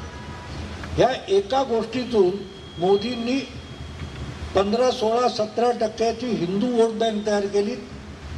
मोदी जिथे असतील तिथे मत देणारी आपोआपच 14 विरुद्ध 16 मुस्लिम आणि हिंदू vote bank, Muslim vote bank, हिंदू वोट बँक लेवल झाली. याच्यापेक्षा जास्त जे पक्षनिष्ठ असतील त्याचं पारडं जड पडतं. तेव्हा आपण त्या दुकानात गेलो की वस्तू विकत घेतो, तेव्हा तो भाजीवाला अमुक तमुक टोमॅटो टाकतो उचलतो, शेवटचा टाकल्यावर खाली जातं, पण तो उचलला तर परत पारडं वर येतं. तो शेवटचा बटाटा किंवा टोमॅटो असतो ना, त्याचं नाव नरेंद्र मोदी असतं. तेव्हा हे सगळं करताना ते लक्षात घ्यायला लागतं. 2009 साली ज्या निवडणुका मुंबईत झाल्या, देशभर झाल्या लोकसभेच्या, मुंबईत 6, ठाण्याच्या 4 अशा 10 लोकसभेच्या जागा होत्या. त्यामध्ये कल्याणची फक्त आनंद परांजपे हा शिवसेनेचा एकमेव उमेदवार निवडून आला. उरलेल्या 9 जागा शिवसेनेबरोबर युती असल्यामुळे भाजपनेही मार खाल्ला. कारण मनसे नावाचा तिसरा पक्ष उभा राहिला होता आणि त्यांनी युतीची मतं जी फोडली तेव्हा सहानुभूती कुठे गेली होती? सहानुभूती तेव्हा कुठे गेली होती? का मनसेला मतं देणारे कुठे अमेरिकेतून आले होते की सौदी अरेबियातून आले होते? इथलेच होते. तेव्हा हा नॅरेटिव्ह तयार केला जातो की अमुक व्हायरल झालं की आपण पण लगेच तो व्हिडिओ बघायला जातो, आपणच व्हायरल करतो. काही व्हायरल झालेलं नसतं. सांगायचा हेतू असा की आज उद्धव ठाकरेंची सगळी मदार ही मुस्लिम मतांवर आहे आणि ते टिकवण्यासाठी ते तावाने भाजप, अगदी RSS, तुमचं हिंदुत्व वेगळं माझं हिंदुत्व वेगळं ही भाषा बोलतात. कारण त्यांना माहिती आहे मराठी मतं आपल्या हातून निसटलेली आहेत. तुम्हाला एक आकडा सांगतो, बाकी तुम्ही तुमचं समजून घ्या. मुंबईच्या महापालिका निवडणुकांमध्ये लागोपाठ अनेक वर्ष 1 नंबर किंवा 2 नंबरचा पक्ष काँग्रेस किंवा शिवसेना असायची. ज्या वेळेला शिवसेना भाजप युती वेगळी झाली, तुटली आणि 2017च्या निवडणुका झाल्या, काँग्रेस बारगळली. भाजपच्या ज्या 25-30 यायच्या तेवढ्या काँग्रेसच्या जागा झाल्या आणि काँग्रेसच्या जितक्या जागा यायच्या तेवढ्या भाजपच्या झाल्या. बरोबर आहे ना? शिवसेना भाजप जवळजवळ लेवल 82-84. तेव्हा हे आकडे असतात ना, हे तुम्हाला कोणी सांगत नाही. बाकी काय काय वाटेल ते सांगतात, पण आकडे सांगत नाहीत. ते आकडे जर आपण समजून घेतले तर आपल्याला कळतं. तेव्हा ठीक आहे, पण त्यांनी ते करू नये असं मी म्हणणार नाही. त्यांनी ते करावं.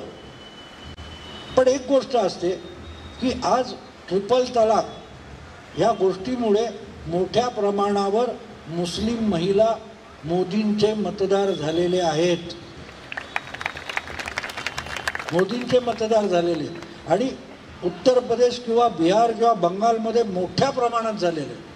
आणि योगींसारखा जो आक्रमक नेता आहे त्याने ज्या पद्धतीत बुलडोझर राजकारण केले त्यामुळे तिथले गरीब मुसलमानसुद्धा, गरीब हे मुस्लिम आपण एक गठ्ठा मानतो असं नाही, पसमन्ना मुसलमान जो प्रकार आहे म्हणजे त्यांच्यातले जे दलित आहेत ते सगळ्या नेत्यांच्या मागे धावून थकलेले आहेत आणि त्यांना कळते की मोदींच्या अनेक योजनांचा गरीब म्हणून आपल्याला लाभ मिळाला आहे. तेव्हा हा जो भ्रम आहे की असं केलं तसं केलं तर ते नाही. हा आता उरलेले जे वरचे आहेत त्यांना नसीम खान मतदानालाच जाऊ देणार नाही, पुढचा निकाल तुम्ही ठरवा.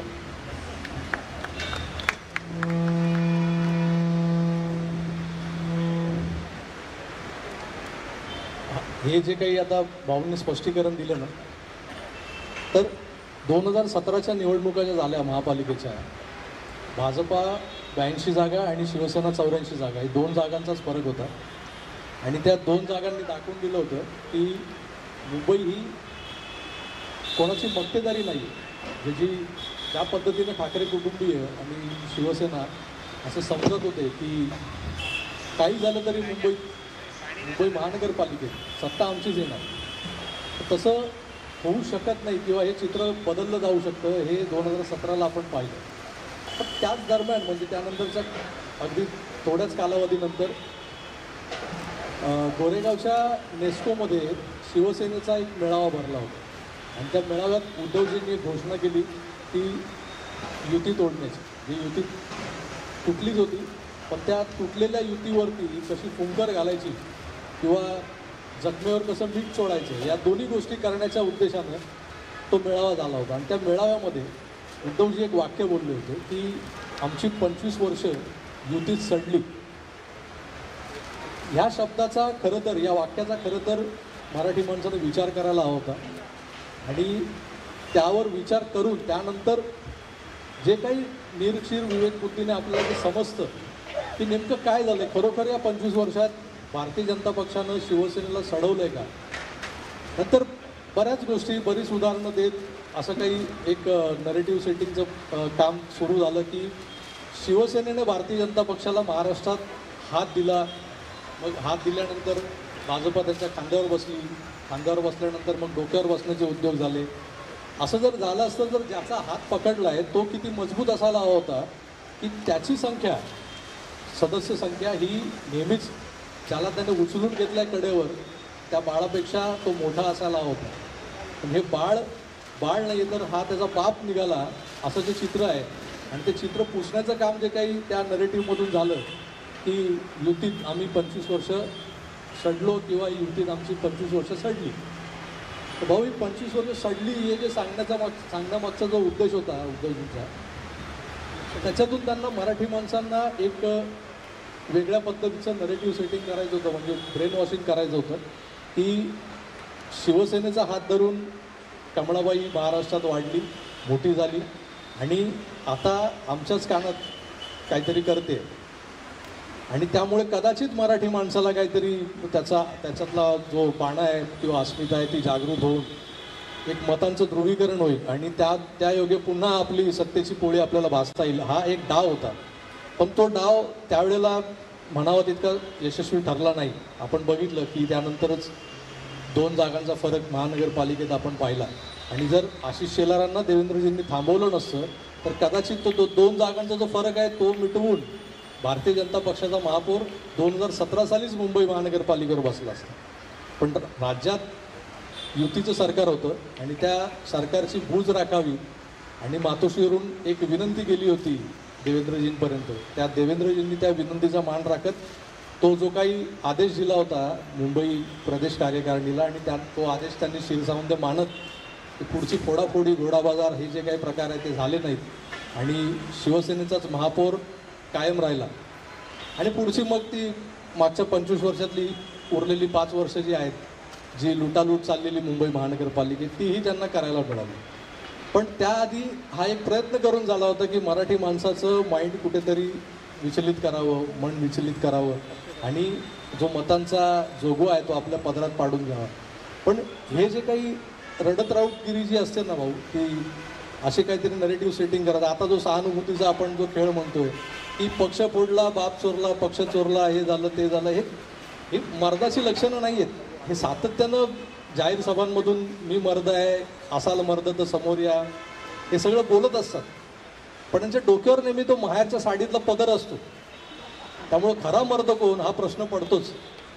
तर ह्या अशा सगळ्या वृत्तीला कसं सामोरं जायचं भाऊ? मराठी माणसाने त्यावेळेलाही म्हणजे प्रत्येक निवडणुका आल्या की मुंबई महाराष्ट्रापासून तोडण्याचा प्रयत्न होणार आहे, मराठी माणसाची अस्मिता कुठेतरी दाबली जाते, आम्हीच म्हणजे महाराष्ट्र, या सगळ्या गोष्टी सातत्यानं मराठी माणसासमोर मांडल्या गेल्यात. आताही हे सगळे प्रयोग होणार आहेत. जेव्हा मुंबईतल्या निवडणुका जवळ येतील तेव्हाही हे नरेटिव्ह सेटिंगचं काम होणार आहे. मराठी माणसानं त्यातून बाहेर येत ओव्हरकम होत कसा विचार करावा आणि मतदानाला जाताना काय लक्षात ठेवावं? नाही, मला असं वाटतं की मराठी माणूस तेवढा सुज्ञ आहे असं मी म्हणतो की अस्मिता म्हणजे तुम्ही त्याचा बाजार मांडला तर ही अस्मिता नाही, हे ओळखणं इतका मराठी माणूस हा तगडा आहे. मित्रांनो, साधी गोष्ट आहे की शिवसेना हा महाविकास आघाडीतला सर्वात मोठा पक्ष होता, 56 आमदार. राष्ट्रवादी 2 नंबरचा पक्ष होता, 54 आमदार. तरीही शिवसेनेच्या वाट्याला मला वाटते 12 का 13 मंत्रिपदं आली. त्या 13 मंत्रिपदामध्ये 3 अपक्ष सामावून घ्यायचे, म्हणजे ते परत शिवसैनिक नाही. बाळासाहेबांनी मी शब्द दिला होता की शिवसैनिकाला मुख्यमंत्री करीन, असा शब्द दिला होता. आणि जी 13 मंत्रिपदं आली त्यातली 3 अपक्षांना, ते काही कडू वगैरे होते, त्यांना दिली. मुख्यमंत्रीपद आणि 1 मंत्रिपद हे मातोश्रीवरच राहिले. या सगळ्या शिवसैनिकांना मिळून फक्त 8 मंत्रिपदं मिळाली. इथे तुम्हाला कळतं की हे सगळं आपल्याला मुख्यमंत्री व्हायचं म्हणून केलं. हे न ओळखणे इतका मराठी माणूस बुद्धू बिलकुल नाही. मराठी माणूस जीव ओतून तुमच्या मागे उभा राहतो, पण तुम्ही जर त्याच्यात गफलत करायला लागाल तर तुमचा शरद पवार होतो. शरद पवारांची आज जी अवस्था आहे म्हणजे ते खेळत राहत आहेत. त्यांना असं वाटतं की अजूनही हा घडी थांबायचा नाही वगैरे, वय झालं म्हणता का वगैरे, हास्यास्पद होतो माणूस. शहाणी माणसं असलं बघून, आणि तुम्हाला खेड्यापाड्यातली माणसं शहाणी असतात. तेव्हा उद्धव ठाकरे काय म्हणतात, पूर्वी उद्धव ठाकरे शिवसेनेत आले कधी हा पण विषय बघण्यासारखा आहे. आणि हे सामान्य शुक्र. आज सकाळची गोष्ट आहे, शिशिर शिंदेचा मला फोन आला होता. म्हणे भाऊ तुम्ही येत आहे, त्या बागेतली झाडं मी लावून घेतलेले बघा, मला तुम्ही सांगा तुम्हाला आवडली की नाही वगैरे वगैरे. ते आमचं बोलणं चाललं होतं. पण तुम्हाला मी तुमचं ते पोस्टर बघितलं असं तसं. म्हटलं ठीक आहे, चांगलं आहे. पण मग शिशिर शिंदेला म्हटलं शिशिर आठवून बघ. म्हटलं 30 वर्षापूर्वी असली पोस्टर्स बनायची नाहीत. तेव्हा एक कोपऱ्यावर गल्लीच्या नाक्यावर एक ब्लॅकबोर्ड असायचा काळा, शिवसेना वॉर्ड क्रमांक अमुक तमुक, आणि त्याच्यावर खडूने लिहिलेलं वाचायला सुद्धा लोक जमायची, थांबायची. आज त्यातलं काय राहिलंय का? त्यातलं काय राहिलंय आज? फरक कसा असतो मित्रांनो लक्षात घ्या. मी 3.5 पावणे 4 वर्ष सेना भवनामध्ये मार्मिकचं कार्यालय होतं, तिथे बसायचो. अख्खा दिवस भवानी बँक आणि मार्मिक एवढ्या 2च ठिकाणी जाग असायची. संध्याकाळी कामगार सेनेचे लोक यायचे. शिवसेना स्थापन झाल्यानंतर 10 वर्षांनी सेना भवनाची उभारणी झाली. मग 10 वर्ष पक्ष कुठून चालला होता? पक्ष शाखेतून चालला होता. शिवसेना म्हणजे शाखा होती. शिवसेना म्हणजे मुख्यालय नव्हतं. शिवसेना म्हणजे बाळासाहेबांची सभा असेल तेव्हा आदेश. रोजच्या रोज शिवसेना प्रमुख आदेश देत नव्हते. प्रभाकर शिंदे सांगतील जुने आहेत. त्या ब्लॅकबोर्डवर मार्मिकमध्ये टाकलेली चौकट जी झळकायची ती लोक थांबून बघत होती. ती शिवसेना उद्धव ठाकरेंनी उद्ध्वस्त करून टाकली. सेना भवनात किंवा मातोश्रीवर न जाणारे शाखा प्रमुख, विभाग प्रमुख राबलेत, त्यातून शिवसेना उभी राहिली. आज त्या लोकांना कळते ही शिवसेना नाही आहे, ही शिवसेना नाही. हे लोकांना कळतं ना, लोकांना कळतं. त्यामुळे मराठी माणूस आहे एवढा मूर्ख नाही की तुम्ही काही अपील करा. मला तुम्हाला सांगतो 2017मध्ये ज्यावेळेला राष्ट्रपती पदाची निवडणूक होती त्यावेळेला मी हे व्हिडिओने मी ब्लॉग लिहायचो, जागता पहारा. मी एक ब्लॉग लिहिला होता, आपल्याकडे मराठीत दाखवायचे दात आणि चावायचे दात अशी उक्ती आहे. मी त्याचं शीर्षक दिलं होतं दाखवायचे सोळे. म्हणजे सुप्रिया सुळेंवर लेख होता, त्याचं हेडिंग दिलं होतं दाखवायचे सोळे. तर त्या 2 दिवसानंतर मला सुप्रियाताईंचा फोन आला, म्हणे अमुक तमुक काय काय. म्हटलं मी कुठच्या पुढाऱ्यांना भेटत नाही, मी घरी बसून लिहितो.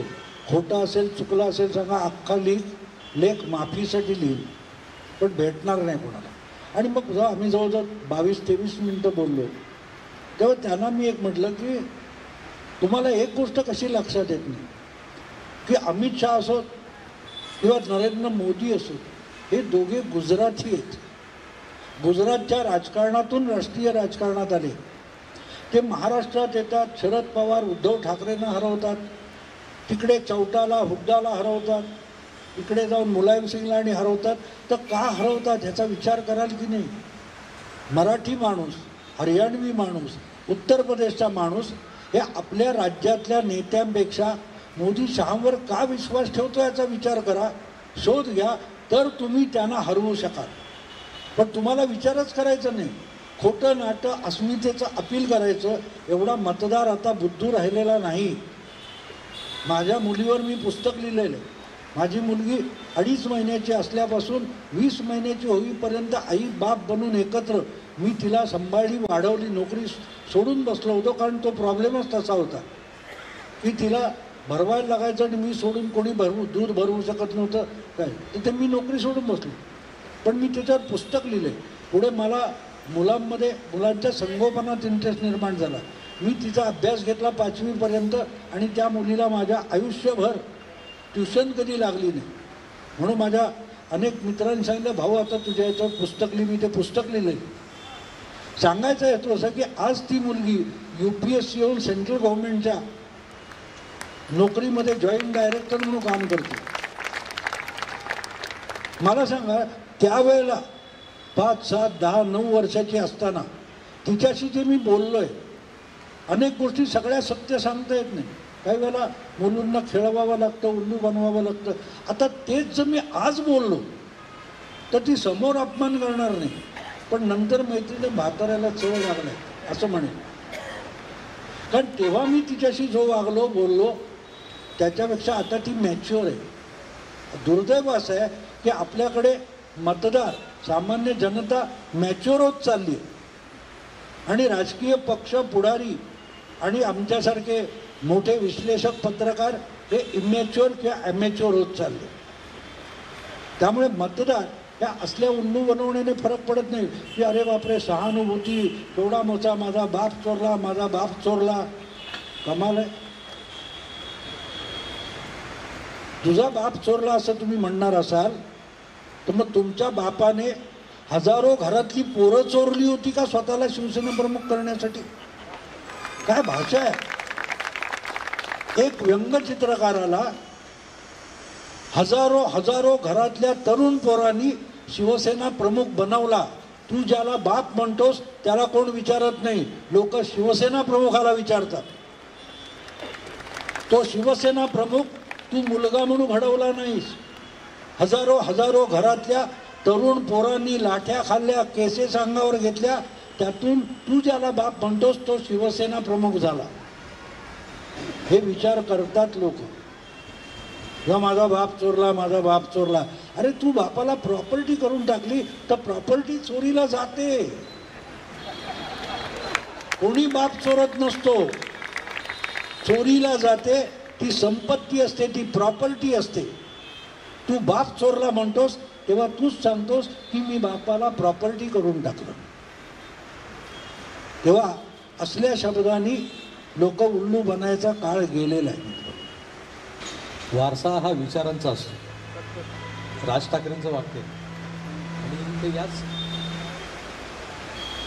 याच उद्देशाने त्यांनी उच्चारलं होतं की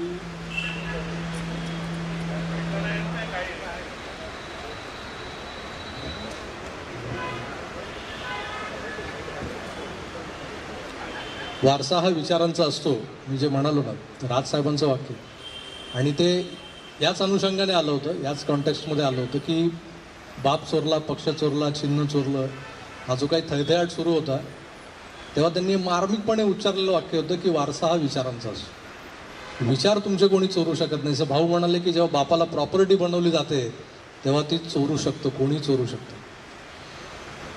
भाऊंनी मगाशी उल्लेख केला की मोदी आणि शहा या दोन गुजराती गृहस्थांनी ज्या पद्धतीनं भारताचा जो हिमालय ते जे आपण ज्याला काश्मीर टू कन्याकुमारी जे म्हणतो तिथपर्यंत आपला प्रभाव पसरवत ज्या पद्धतीनं भारतीय जनता पक्षाचं सरकार या देशावर राज्य करते, तर त्यातून होणाऱ्या विकास कामांकडे दुर्लक्ष करत आपण काही कपाळकरंडी मंडळी आहेत जी सातत्याने असा प्रचार करतात की मोदी आणि शहांचा जो भारतीय जनता पक्ष आहे त्यांना असं म्हणायचं नाही की अटल बिहारींचा जो भाजप होता किंवा लालकृष्ण अडवाणींचा भाजप जो होता तो वेगळा होता, पण मोदी आणि शहांचा भाजप वेगळा आहे.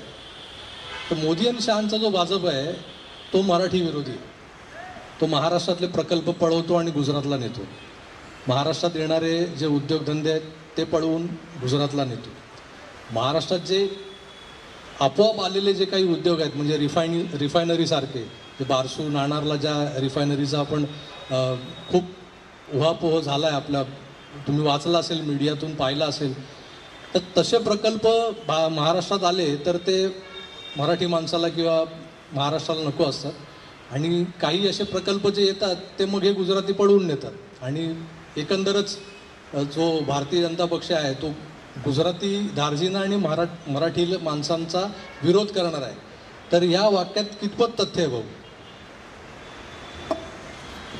पहिली गोष्ट म्हणजे कोणी कुठला प्रकल्प पळवत नाही. बाप पळवला म्हणणाऱ्या खोड्यांना एक गोष्ट कळत नाही की उद्योगपती पळवण्याची गोष्ट नसते. त्या उद्योगपतीला तुम्ही जर सुविधा उपलब्ध करून दिल्या इथे, मला एक गोष्ट आठवते की ज्यावेळेला 2010मध्ये नंदीग्रॅमच्या त्या सगळ्या 2009-10मध्ये नंदीग्रॅम आणि सिंगूरची घटना घडली, तेव्हा शेवटी कंटाळून टाटांनी ठरवलं की तो नॅनो प्रकल्प आम्हाला नको, आम्ही इकडे करत नाही. विलासराव देशमुख आपल्याकडे मुख्यमंत्री होते आणि त्यांनी स्टेटमेंट केलं की टाटांना महाराष्ट्रात येण्याखेरीज पर्याय राहिला नाही, कारण इन्फ्रास्ट्रक्चर आमच्याकडे. हे विलासराव बोलले, पण पुढे काय केलं का नाही. पण ज्या दिवशी टाटांनी तो निर्णय जाहीर केला त्या दिवशी टाटांच्या ट्विटरवर गुजरातचे मुख्यमंत्री नरेंद्र मोदी यांनी ट्विट केलं, वेलकम टू गुजरात. कसा आला बघा, पळवला नाही, पायघड्या टाकल्या, या तुम्हाला पायाची जागा दाखवा, तुम्हाला दिली. गंमत अशी की या मग आमचा शाखा प्रमुख तुम्हाला सतावेल आणि तुम्हाला पिळून काढेल आणि त्याच्याकडून उरलेलं असेल त्याच्यासाठी सचिन वाझेला पाठवेल.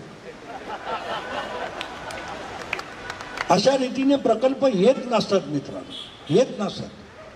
शिंदे आणि सांगतील मी बघितलंय कोण शाखा प्रमुख होते आणि आजचे शाखा प्रमुख काय आहेत. फरक तिथे असतो मित्रांनो, फरक तिथे असतो. म्हणजे मला आठवतं एकदा मी एका मुलाचं नाव बाळासाहेबांना शाखा प्रमुख म्हणून सुचवलं होतं. साहेबांनी मला पटकन प्रश्न विचारला, तो पोलिसाच्या थोबाडीत मारेल. मी हबकलो, म्हटलं का नाही. म्हणे शाखा प्रमुख म्हणून हे काम मुख्य असतं म्हणे. कुठला नडलेला माणूस आहे, बाई आहे, त्याची पोलीस तक्रार घेत नसेल त्याला कॉन्फिडन्स म्हणून सर्वे करता आलं पाहिजे. आज तो खोके आणतो की पेटी आणतो, याच्यावर जर नेमणुका होणार असतील तर वाटोळा व्हायला वेळ लागत नाही. तेव्हा उद्योग पळवले असं म्हणण्यासाठी उद्योग पळवले जात नसतात. तुम्ही मला सांगा BKCमध्ये जो काय तो डायमंड बरोस आहे त्याच्यापेक्षा स्वस्त भाड्याने जर सुरतला मोठा काहीतरी कॉम्प्लेक्स बांधला आहे तिथे स्वस्त भाड्याने जागा मिळाली तर लोक तिकडे जाणार. कारण हिऱ्याचं उत्पादन मॅक्झिमम सुरतमध्ये होतं, त्याची विक्री इथे चालते. त्या विक्रीत सुद्धा उद्धव ठाकरे यांचं सरकार असताना आणीबाणी आणि काय तो लॉकडाऊन असताना जी कागदपत्र बनवायची त्याच्यासाठी सुद्धा सवलत नाकारली होती. कशाला लोक तुमच्याकडे येतील?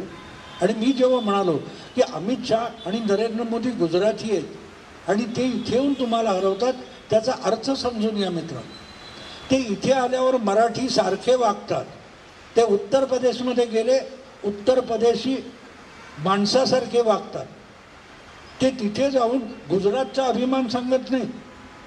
हा फरक असतो की जेव्हा मोदी सांगतात की यहाँ से मेरा कर्नाटक से मेरा पुराना रिश्ता है, त्या माणसाने तिथे प्रचारक म्हणून काम केलेलं आहे.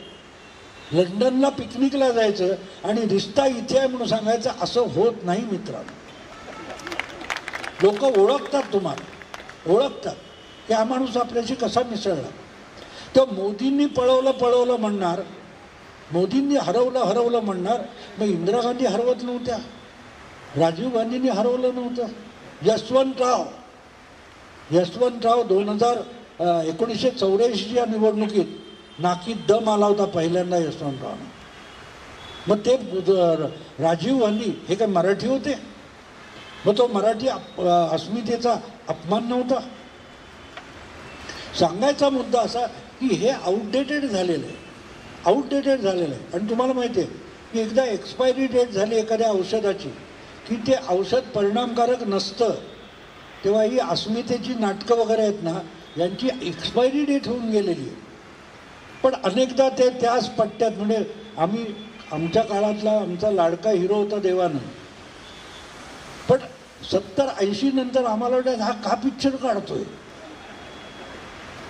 आम्ही एका शरद पवारांचं कौतुक केलंय, आज वाईट वाटतं की हा माणूस का पळापळ करतोय, स्वतःचे ढिंडवडे स्वतः काढून घेतोय. मुद्दा असा असतो की तो विषय आउटडेटेड झालेला असतो, त्यात ती गंमत संपलेली असते आणि तरीही तुम्ही ती रिपीट करायला लागलात की त्याला दाद मिळत नसते. काळाबरोबर बदल. बाळासाहेब मोठे का होते? 66 पासून 2000 उलटून जाईपर्यंत 3 पिढ्यातले तरुण त्यांच्या भोवती एकवटत होते. आणि तुम्ही बाळासाहेबांचे नातू असून म्हाताऱ्यापेक्षा म्हाताऱ्यासारखे बोलता. मला सांगा, तू काय ते आदित्य ठाकरे यांची भाषणं आहे का तुम्ही? एखाद्या वृद्धाला लाजवील असं नसतं ना, असं नसतं. त्या समोर बसलेले आपण शेवटी काय असतं, एखाद्या मोठ्या घरचा तुम्ही आहात म्हणून लोक सन्मान राखतात तुमचा, पण तो सन्मान ठेवायला पण पाहिजे. बापाचा सन्मान ठेवला पाहिजे, पण बापाने सुद्धा बापासारखं वागावं लागतं. बाप जर बालिश वागायला लागला, आमचा माझ्या आधी मार्मिकचा संपादक असलेला आणि प्रबोधनकारांकडे पत्रकारितेचे धडा गिरवलेला पंढरीनाथ सावंत, त्याचं एक फार सुंदर आहे. आम्ही असं बोलता कधीतरी की आपल्याकडे एक उक्ती आहे की आपल्या पायाची वाहन मुलाच्या पायाला यायला लागली की त्याला दोस्त मानावं, अशी एक उक्ती आहे मराठीमध्ये. तेव्हा पंढरी एकदा म्हणाला, नाही भाऊ तो काळ गेला. म्हटलं म्हणजे काय? नाही, आता पोराने चप्पल मारायच्या त्याला दोस्त म्हणावं. हेच राजकारणात सुद्धा आहे. तुम्ही खुळ्या गोष्टींचा अतिरेक करू नका. लोकांना हुसकावून लावण्याची पाळी आणू नका, हे लक्षात घ्या. आणि मी आज सांगतो असं नाही, 2018 जून महिन्यात माझ्या मराठी ब्लॉगवर जागता पहारावर तुम्हाला एक लेख सापडेल, चंद्राबाबू नायडूंची राजकीय आत्महत्या. ज्या दिवशी त्यांनी NDAचा पाठिंबा काढला आणि मोदी सरकारवर अविश्वास प्रस्ताव आणला, तेव्हा मी लिहिलं होतं की या माणसाने राजकीय आत्महत्या केली आहे. आणि असे खुडे सापडले की राहुल गांधी, सोनिया गांधी त्यांना बाजूला उभे करतात, हात वर करून उभे राहतात. 2019चे निकाल लागल्यानंतर चंद्राबाबू नायडू कुठच्या TV वर बघितला तुम्ही? नाहीतर त्याच्या आधी रोज सोनिया गांधींच्या इकडे किंवा तिकडे उभे असायचे. वापरून संपलं. वापरून संपलं. 4 जून नंतर इथे तुम्हाला तेच दिसणार आहे. 4 जून नंतर काय दिसेल ते माहीत नाही, पण गेल्या 10 वर्षात मोदींचा जो कारभार आहे त्यामुळे एक प्रकारची राजकीय संस्कृती बदलली असं म्हटलं जातं. म्हणजे अगदी मोदींच्या पहिल्या शपथविधीतला तो प्रसंग आपल्या सगळ्यांना आठवत असेल की सार्क राष्ट्रांच्या सगळ्या राष्ट्रप्रमुखांना त्यांनी बोलावलं होतं आणि तिथून एक नवा अध्याय सुरू झाला होता.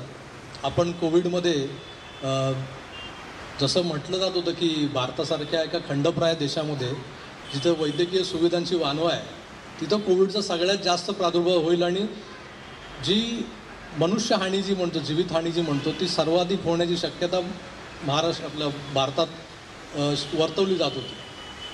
पण झालं असं की भारताने सगळ्यात आधी प्रयत्न करून कोविड विरोधी लसीचा जो काही पुढाकार घेतला, ती लस बाजारात आणली आणि ती निव्वळ भारतीयांवरच वापरली नाही तर आपल्या शेजाऱ्यांनाही दिली आणि ते एक प्रकारचं जे काही उपकाराचं ओझं आपण त्या देशांवर करून ठेवलेलं आहे, आपण म्हणण्यापेक्षा मोदींनी करून ठेवलेलं आहे, ते कधी ना कधी आपल्याला त्याची परतफेड चांगल्या अर्थानं होणारच आहे.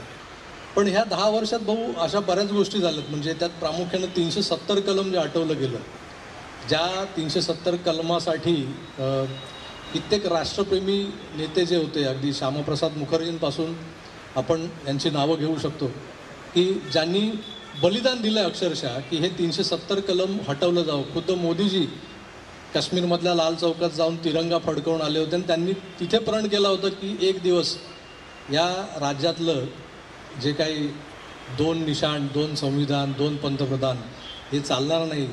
इथेही 1 संविधान, 1 निशाण आणि 1च प्रधान हेच पुढे चालवलं जाईल आणि त्यासाठी मी प्रयत्न करीन. ही खोंडगाठ तिकडे बांधली आणि कुठेतरी जाऊन ती आता त्यांनी पूर्णता आणली. पण हे एक झालं भावनिकदृष्ट्या, आपण खूप खुश झालो 370 कलम रद्द झालं. प्रत्यक्षात तिथल्या जनतेला 370 कलम रद्द झाल्यामुळे नेमका असा काय फायदा झाला असेल?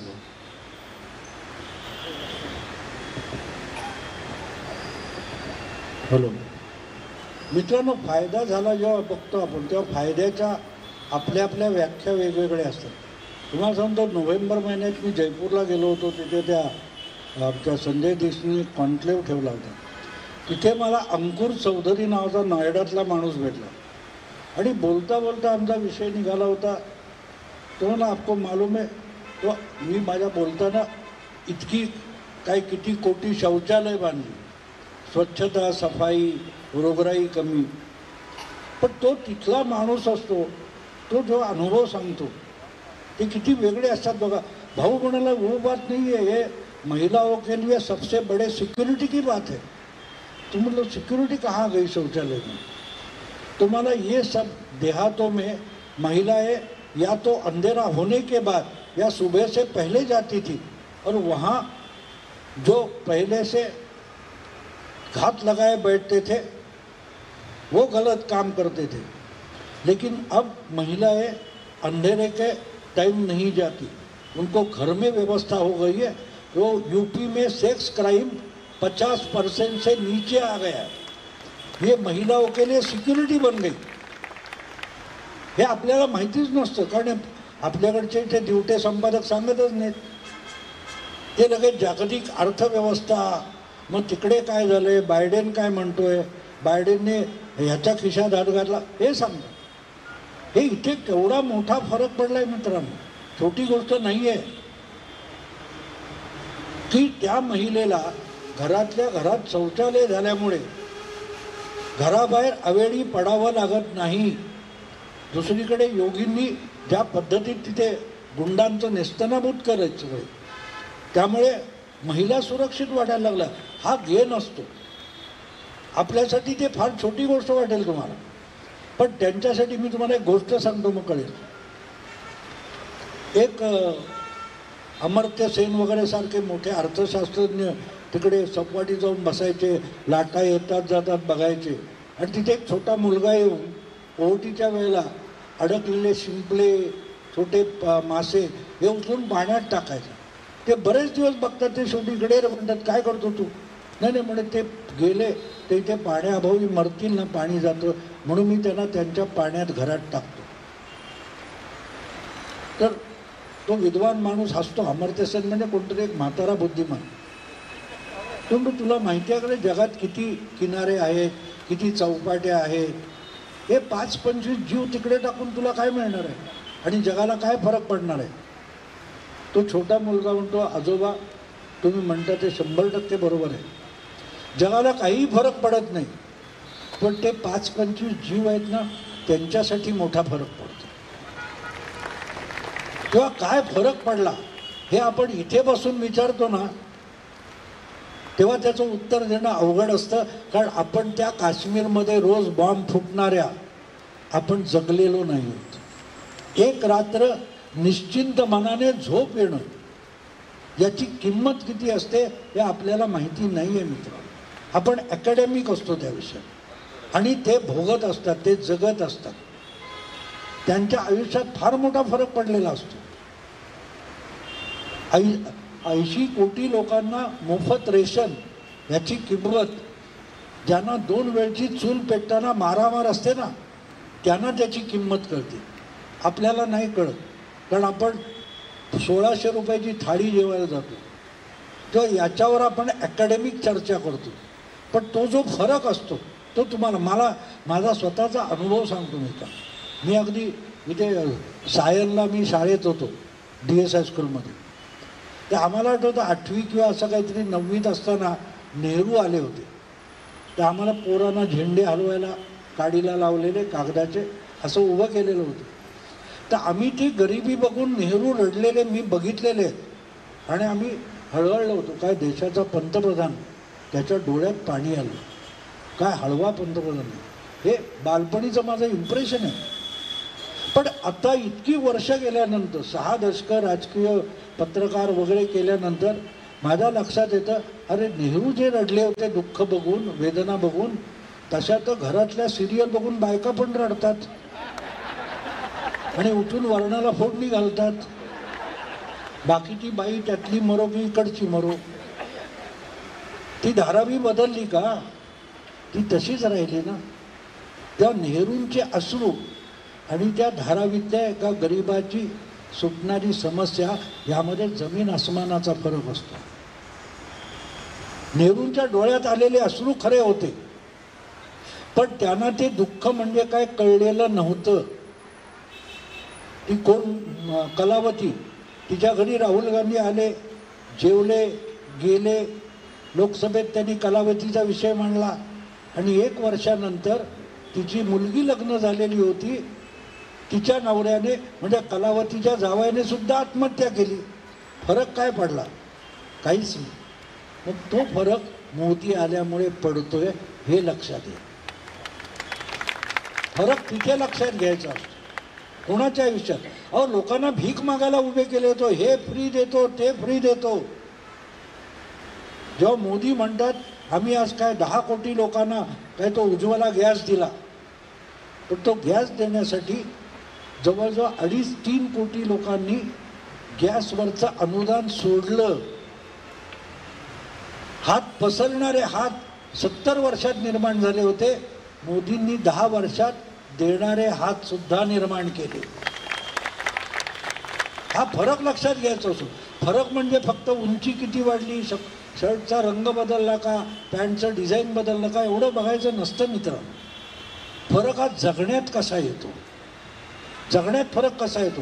हो, या देशात 8 वर्ष अर्थमंत्री राहिलेला माणूस चिदंबरम, तो म्हणतो अरे तुम्ही नोटबंदी केली आणि ते काय डिजिटल पेमेंट भाजीवाला घेणार आहे का? आज तालुक्याच्या आठवडा बाजारात माणसं डिजिटल पेमेंट घेतात. चिदंबरम पागल माणूस नाही आहे, सुशिक्षित आहे, पण त्याला खेडं माहिती नाही आहे, खेडं माहिती नाही. तो म्हणून तो गावठी बाजारात कोण डिजिटल पेमेंट घेणार असं बोलला होता. का बोलला? तो ग्रामीण भागासाठी योजना बनवणार आणि त्याला ग्रामीण म्हणजे काय तेच माहिती नाही. राहुल गांधींना गरिबी म्हणजे काय ते माहीत नाही. आम्ही लहानपणी वाचलेली गोष्ट आठवते. एका मोठ्या काय अगदी इंग्लिश मिडियमच्या किंवा काय त्या कॉन्व्हेंट शाळेमध्ये निबंधाचा विषय होता. एका गरीब मुलीवर निबंध लिहा. मग बापाच्या गाडीने शाळेत येणारी ती मुलगी निबंध लिहिते, ती इतकी गरीब होती की तिच्या घरच्या गाडीला टायरच नव्हते. तिच्या घरी फ्रीज होता, तो मोडकाच होता. तिच्या भिंतीचं प्लास्टर निघालं, पण हिच्या घरचं सगळं तिकडे होतं, फक्त सुस्थितीत नव्हतं. आणि ती गरीब मुलगी, तिच्या घरी भिंती कुठे, झोपडीत राहत होती ती. पण हिच्या कल्पनेतली गरिबी असते. तसं राहुल गांधींच्या, प्रियंका वाड्रांच्या कल्पनेतली गरिबी ते दूर करतात. त्यांना एक गोष्ट माहीत नाही की आपल्या आजीने 53 वर्षापूर्वी गरिबी हटावची घोषणा देऊन निवडणुका जिंकल्या होत्या. मग कोणतरी एक देवटा पत्रकार उभा राहावा आणि त्याने विचारावं, तुझ्या दादीने 53 वर्षापूर्वी गरिबी दूर केली, तर आता हे कुठचे गरीब तू आणलेस की ज्यांना तू गरिबीतून बाहेर काढणार आहेस? हा तर प्रश्न विचारायला पाहिजे ना. ही पत्रकारिता आहे. एकूण दारिद्र्य माणसांचं नाही, बौद्धिक दारिद्र्य पसरलं. आणि त्यामुळे मग 370 हटवल्यामुळे किंवा ट्रिपल तलाकमुळे काय फरक पडला हे ज्यांनी भोगलेलं असतं. तुम्हाला गंमत वाटते मित्रांनो, गेल्या विधानसभा निवडणुकीमध्ये बंगालमध्ये ज्या 3 वरून 77 जागा भाजपच्या निवडून आल्या, त्याचं कारण मोठ्या प्रमाणावर मुस्लिम महिला होत्या. कारण लग्न केलं 20-22व्या वर्षी त्या मुलीला 3-3 मुलं असतात, मग तलाक दिला. ती पोरं पोसायची कशी? ती पोरं आईबापांकडे ठेवायची आणि मुंबई, पुणे किंवा नाशिकमध्ये कुठेतरी डान्स बारमध्ये येऊन त्या मुली जगायच्या. त्यांना ट्रिपल तलाक बेकायदा ठरवून जे संरक्षण मिळाले त्याचा फरक बंगालच्या BJPच्या मतावर मोठ्या प्रमाणात पडलेला आहे. जर तो फरक समजून घ्यायचा असेल तर त्यांचं दुखणं वास्तविक बघावं लागतं, ज्याची कल्पना इथल्या कोणालाही नसते. जसं तो मला शौचालय कळलं नाही, पण त्या अंकुर चौधरीने मला समजवलं. मी फक्त ते स्वच्छतेपुरतं बघत होतं, पण तो UPतला असल्यामुळे त्याला ते माहिती होतं. त्यामुळे फरक हा तसा बघावा लागतो. हो, तुम्ही हे जे उत्तर दिलं त्यात केंद्रस्थानी ही भारतीय महिला होती आणि या भारतीय महिलेला केंद्रस्थानी ठेवत विचाराचा एक मर्म समजत मोदीजींनी अजून एक योजना किंवा अजून एक सुधारणा जी संकल्पित केलेली आहे ती म्हणजे समान नागरी कायदा. या समान नागरी कायद्याला काही लोक हिंदू मुस्लिम असा रंग देऊ पाहतात, पण खरं तर कुठल्याही समाजातल्या कर्त्या स्त्रीला म्हणजे जी घर चालवते त्या स्त्रीला केंद्रस्थानी ठेवून हा कायदा रचला गेलेला आहे. या कायद्यावर बरेच लोक बोललेले आहेत, माझ्याही यूट्यूब चॅनलवर यावरचे व्हिडिओ आहेत. तज्ज्ञांकडून आपण ते त्यांच्याकडून वधवून घेतलेलं आहे की नेमका हा कायदा काय आहे. या कायद्यालाही आता त्या जातीय चौकटीत बांधलं जाऊन त्याला विरोध केला जातो. तसाच एक अजून कायदा आहे जो कॉमन अमेंडमेंट ॲक्ट ज्याला म्हणतो आपण, त्याला CAA. ते CAAवरून एवढं वादळ आणि एवढं भुमशान माजलेलं आहे की हे जणू काही CAA जर लागू झाला भारतात तर आभाळच कोसळणार आहे. जसं 370च्या बाबतीत जसं आपण आता त्याच्याबद्दल स्पष्टीकरण देतो, पण 370 हटवल्यानंतर नेमकं काय घडलं आहे किंवा काय बदल झाला आहे तो भाऊंकडून तुम्ही ऐकलाच. पण आता CAA जर समजा लागू झालं भाऊ, तर काय फरक पडू शकतो? पहिली गोष्ट म्हणजे CAA लागू झाल्यामुळे कुठलाही फरक तुमच्या आमच्या आयुष्यात पडणार नाही. याचं कारण असं आहे की जे ऑलरेडी भारतात येऊन बेकायदा राहत आहेत 15 वर्ष 25 वर्ष असे हिंदू शीख आहेत जे अफगाणिस्तान, बांगलादेश, पाकिस्तान, आणखीन कुठून जीव वाचवून इकडे आलेत. त्यांचं इथे राहणं लिगलाइज केलं जाणं. पण हीच गंमत बघा, त्याच्यावरून काहूर माजवायचं. ही गोष्ट आहे ना, मला वाटते पंचतंत्र का काय, ते कुठेतरी झाडावरचं पान पडतं आणि तो ससा घाबरला, अरे आभाळ पडलं मुंबईत फिरायला लागलं. तर हे कसं होतं माहिती आहे का की एक उंदीर पळत सुटलेला असतो, तर तो म्हणतो अरे आले मारायला. दुसरा अरे काय तो रानरेडा पण पळायला लागतो. आणखीन कोण कोल्हा पळायला लागतो. असे शेवटी तो कोल्हा म्हणतो, 1 मिनिट तुम्ही सगळे पळताय कशाला? नाही म्हणे ते वाघाची शिकार करायला आलो. मग गाढवानं तुम्ही वाघ आहेत का, तुम्ही का पळताय? गप बसा जागेवर.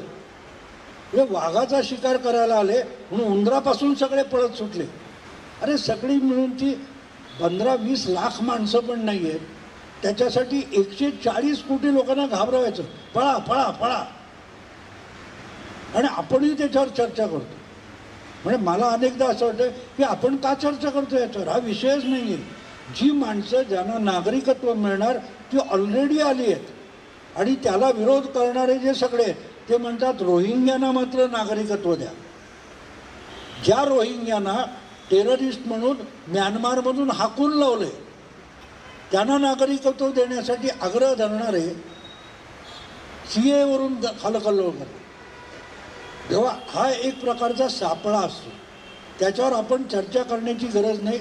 हे डॉक्टरचं काम आहे. डॉक्टर अमित शहा आणि नरेंद्र मोदी आहेत. आपण ते देत आहेत त्याला हा दे, आणखीन एक डोस दे म्हणायचं. त्या पलीकडे आपण अशा गोष्टीचा विचार करायचा नाही.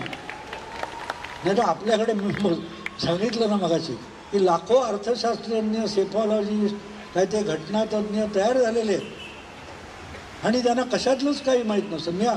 माझा अनुभव आहे. 4-5 वर्षापूर्वी ते मराठा मोर्चे चालू असताना एकदा सोलापूरला अडकलो त्या मराठा मोर्चामुळे. तर तिथल्या पत्रकार संघाच्या लोकांनी मला बोलवलं होतं, तुम्ही वार्तालापाला याल. तर मी गेलो. मग त्यांनी मला, अहो तुम्ही इतके ज्येष्ठ पत्रकार, तुम्ही प्रतिगामी कसं लिहिता? म्हटलं मुलांनो, मला पुरोगामी प्रतिगामी कळत नाही, आता तुम्ही मला शिकवा. आणि मग त्यांना एक प्रश्न विचारला. म्हटलं 1972 मुंबईच्या नागपाड्याला महाराष्ट्र कॉलेज आहे, ते all India Muslim personal law बोर्डाचं एक संमेलन होतं. तेव्हा तिहेरी तलाकच्या विरोधात अमित दलवाईंनी मोर्चा काढला होता. मी होतो त्या मोर्चात, ट्रिपल तलाकचा विरोध करायला. माझ्याबरोबर हुसेन दलवाई होते, भालचंद्र मुणगेकर होते, मी पत्रकार आहे. ते दोघे काँग्रेसचे खासदार आहेत. मी आजसुद्धा ट्रिपल तलाकचा विरोधक आहे, आणि ते ट्रिपल तलाकचे विरोधक झाले. मग आता मला सांगा की ते तेव्हा पुरोगामी होते की आज पुरोगामी आहेत? मी तेव्हा पुरोगामी होतो की आज पुरोगामी आहे? कारण मी आहे तिथेच आहे. ते बदललेत. ती मुलं म्हणाली, तरुण पत्रकार होते, ते म्हणाले आम्हाला यातलं काही माहितीच नाही. म्हटलं एक्झॅक्टली, तुम्हाला कशातलंच काय माहीत आहे म्हणून तर तुम्ही बुद्धिजीवी आहात. ही बुद्धिजीवीची व्याख्या झालेली आहे. ज्याला कशातलंच काही कळत नाही तो तावाने बोलत असतो. आणि मला जुन्या काळातला तो ब्रह्मचारी सिनेमा आठवतो, ज्याच्यात ते मास्टर विनायक कुठचा तरी दारूबंदी विरुद्ध मोर्चा निघाला आहे, त्याच्यात जातात आणि तावात बोलत असतात. समोरून पोलीस लाठीमार करायला आले की बाकीचे ओरिजिनल सत्याग्रही पळून जातात आणि हा एकटाच सापडतो. आणि त्याला विचारतो, तू का करतो? नाही, सगळे घोषणा देत होते म्हणून मी पुढे आलो. आणि हा तो सत्याग्रही नसतो, पण तो पकडला जातो.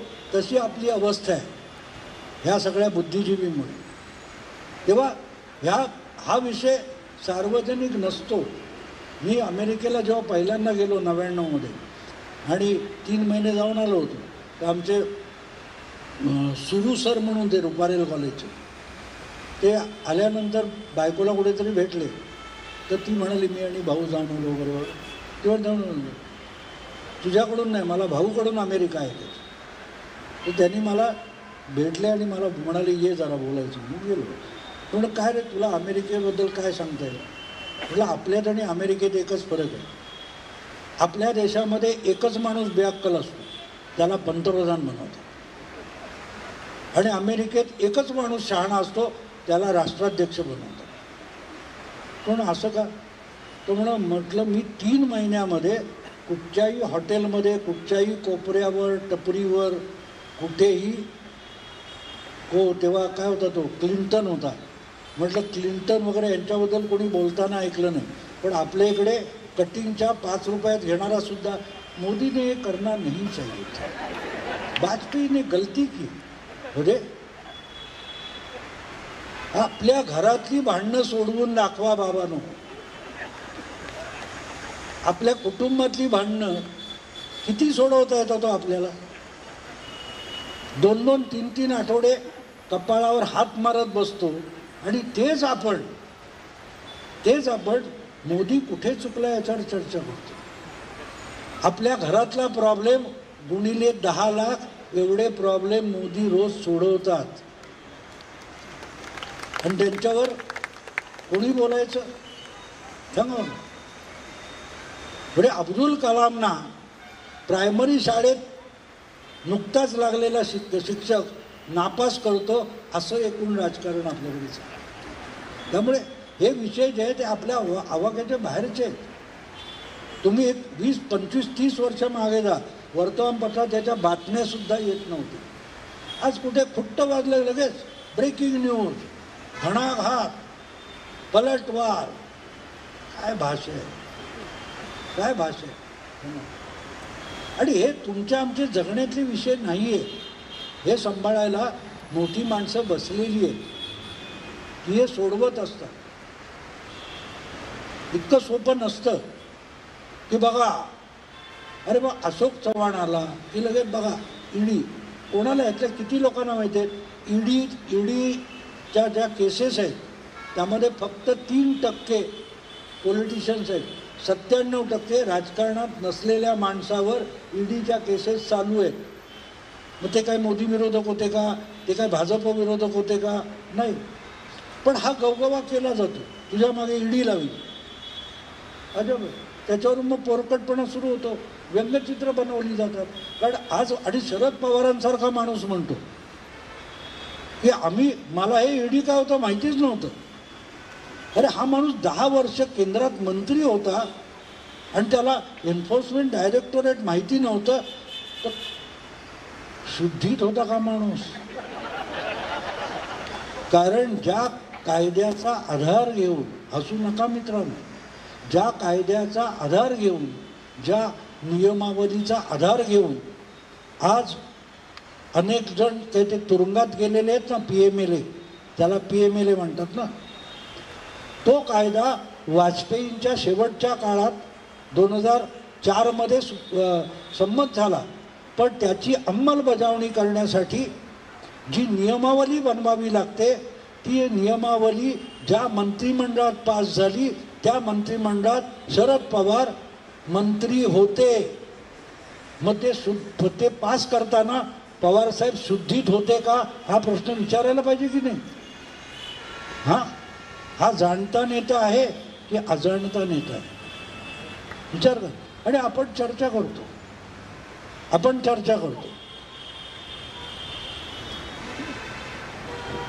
मुलाखतीच्या शेवटाला येताना मला तुम्हाला एक प्रश्न विचारायचा आहे. तुमचं पहिलं पुस्तक आलं होतं मोदीच का, त्यानंतर दुसरं पुस्तक आलं पुन्हा मोदीच का. आता अश्वमेध 2024च्या अनुषंगाने मला वाटतं तुम्ही पुन्हा मोदीच का असंच तुम्हाला विचारायचं असेल आणि किंवा सांगायचं असेल तर अब की बार 400 बार ही घोषणा आणि त्यासोबत हा प्रश्न की पुन्हा मोदीच का, याचं उत्तर मला वाटतं या आजच्या चर्चासत्राचा समारोप करण्या इतका दुसरा सुंदरसा प्रश्नही नसेल. आणि ते जे उत्तर भाऊ देतील त्या उत्तरातच आपली पुढची वाटचाल, म्हणजे आपल्याला जे मार्गदर्शन हवं आहे येत्या 20 मेसाठी तेही त्यातून मिळेल अशी अपेक्षा करतो. नाही मित्रांनो, मला म्हणजे आम्ही जे असे कार्यक्रम करतो, गेल्या ऑगस्ट महिन्यामध्ये आमचा मिरजला कार्यक्रम होता आणि तिथे एका श्रोत्याने प्रश्न विचारला होता की तुम्ही 2 वेळेला अंदाज केले ते बरोबर आले, तर आता पुढच्या वर्षी म्हणजे 24च्या लोकसभा निवडणुकीत तुमचा अंदाज काय. आणि तिथे मी त्यांना सांगितलं होतं 325 ते 350 इतक्या जागा भाजप मिळवू शकेल असा माझा अंदाज आहे. आणि त्या अंदाजावर मी ते पुस्तक लिहिले अश्वमेध. पण ते लिहिताना हा आकडा काय येऊ शकतो, कसा येऊ शकतो, त्याची पार्श्वभूमी काय, ह्या सगळ्याचा उहापोह मी केलेला आहे. जे पुस्तक अश्वमेध इथे पण ठेवलं आहे विकायला. तर अश्वमेध ह्याचा अर्थ असा आहे मित्रांनो की जो राजा चक्रवर्ती होतो तो सम्राट असतो आणि बाकीचे त्याच्या अंडर आपापलं राज्य सांभाळणारे असतात. आपला देशसुद्धा संघराज्य आहे, युनियन ऑफ स्टेट्स. ज्या वेळेला एक राजा आपल्या राज्यापुरता राजा न राहता केंद्राला आव्हान द्यायला लागतो, तेव्हा अश्वमेध करावा लागतो. नाहीतर अखंडित राष्ट्र हे अखंड राहत नाही, ते खंडित होण्याचा धोका असतो. आणि म्हणून मोदींना सत्तेसाठी निवडणूक जिंकायची नाही आहे, तर हे राष्ट्र, यात जी काय 28 राज्य आहेत ती एकत्र आणि संघराज्यासारखी राहतील. ज्या संघराज्याची कल्पना आपल्या संविधानात आहे, त्याला ज्या प्रकारे ममता बॅनर्जी, केजरीवाल किंवा उद्धव ठाकरे वागले, त्यांनी केंद्रीय तपास यंत्रणांना आपल्या राज्यात यायला बंदी केली. हे केंद्राला दिलेलं आव्हान होतं, केंद्राच्या कायद्यांना आणि प्रशासनाला दिलेलं आव्हान होतं. आणि त्यामुळे घटनेनुसार हे परत एकदा नेशन स्टेट, संघराज्य म्हणून प्रस्थापित करणं आवश्यक आहे. आणि त्यासाठी ही निवडणूक आहे.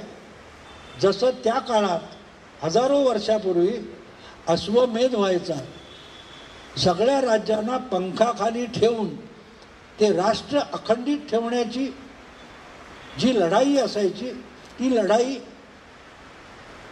तडजोड करणाऱ्या आणि जुळवून येणाऱ्या राजांना बरखास्त करत नव्हती. केंद्र सत्तेला आव्हान देणारा जो असतो त्याला वेळच्या वेळी रोखलं नाही तर राष्ट्र उद्ध्वस्त होऊ शकतं. आपण आपल्यासमोर सोव्हिएत युनियन उद्ध्वस्त होताना बघितलेलं आहे. आणि म्हणून ही निवडणूक ही मोदींना परत पंतप्रधान होण्यासाठी नाही आहे. मोदींनी परत एकदा पंतप्रधान ते होणार हे मोदींनाही माहिती आहे, अमित शहांना माहिती आहे. पण जनतेचा इतका विश्वास मिळाला पाहिजे की हे असे केंद्राला आव्हान देणारे उपटसुंब आहेत, त्यांची हिंमत संपली पाहिजे. यासाठीची ही लढाई आहे. ज्यांना लढायचं आहे त्यांनी घोडा अडवायचा, घोडा अडवला लढाई होणार. पण ही लढाई संविधान वाचवण्याची आहे. संविधान वाचवण्यासाठी मोदी लढत आहेत आणि संविधान उद्ध्वस्त करायला निघालेले संविधानाला धोका आहे म्हणतात. हा फरक लक्षात घ्या. ज्या वेळेला राज्य केंद्राला आव्हान द्यायला लागतं तेव्हा संविधान धोक्यात असतं, कारण संविधानानुसार संघराज्याची स्थापना झालेली आहे. निवडणूक आयोग असो, कोर्ट असो, सगळेच मोदींचे आहेत असं जेव्हा म्हणतात तेव्हा इथल्या संघराज्याच्या संस्थांना आव्हान दिलं जात असतं आणि ते मोडून काढणं यासाठीची ही निवडणूक आहे. त्यात दिसायला सेनापती नरेंद्र मोदी असेल, पण प्रत्येकजण आपल्यातल्या एक एक मतदार त्यासाठी सैनिक आहोत. एवढं समजलं तरी पुढचं तुम्हाला वेगळं सांगायला नको. थांबतो. हो, धन्यवाद. आणि उपस्थित सर्व श्रोतृवर्गालाही धन्यवाद देतो.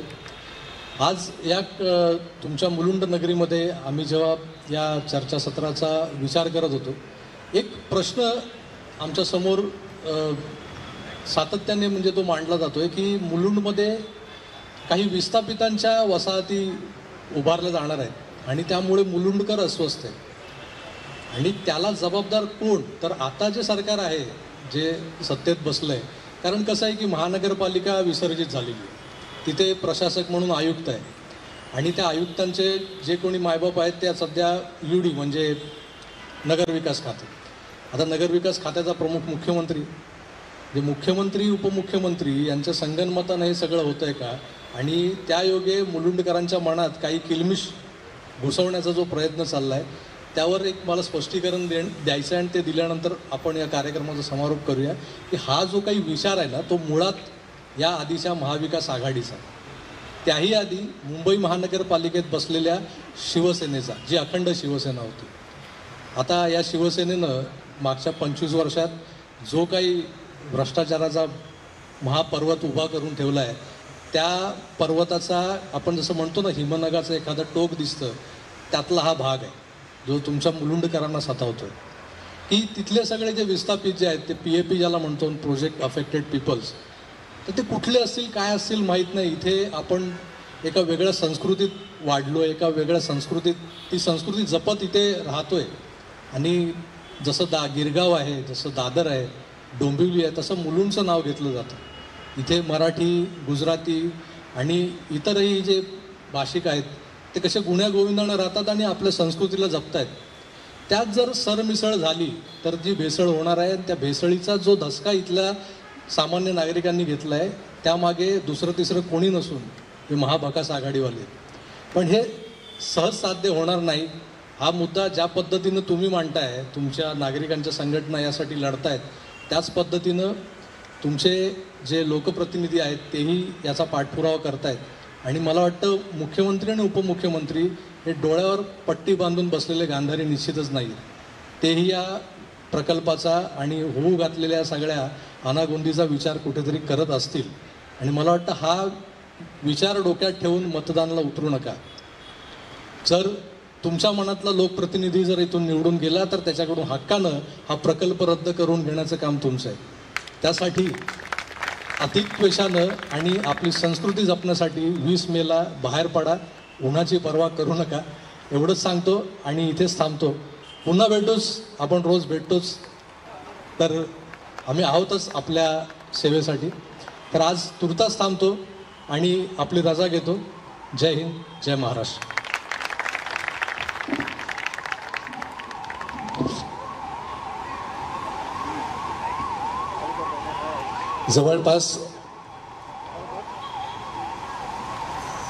जवळपास 2 तास हे चर्चासत्र सुरू होतं आणि त्यातून उहापोह करताना आधी मुळामध्ये भाऊ तुरसेकर आणि प्रभाकर सूर्यवंशी अतिशय सुंदर असं चर्चासत्र रंगलं इथे. त्याबद्दल आम्ही तुमचे आभार मानतो, उपस्थितांचे आभार. आणि ह्या चर्चेत उहापोह करताना असं म्हणावंसं वाटतं की अश्वमेध 2024चं जर सकारात्मक स्वप्न आपण 20 मे पर्यंत पाहिलं तर मला वाटतं ते सत्यात 4 जूनला नक्की उतरेल, एवढं अपेक्षा करतो. आणि आता राष्ट्रगीतानी या कार्यक्रमाचा समारोप होईल, तेव्हा सर्वांनी वंदे वंदे. धन्यवाद.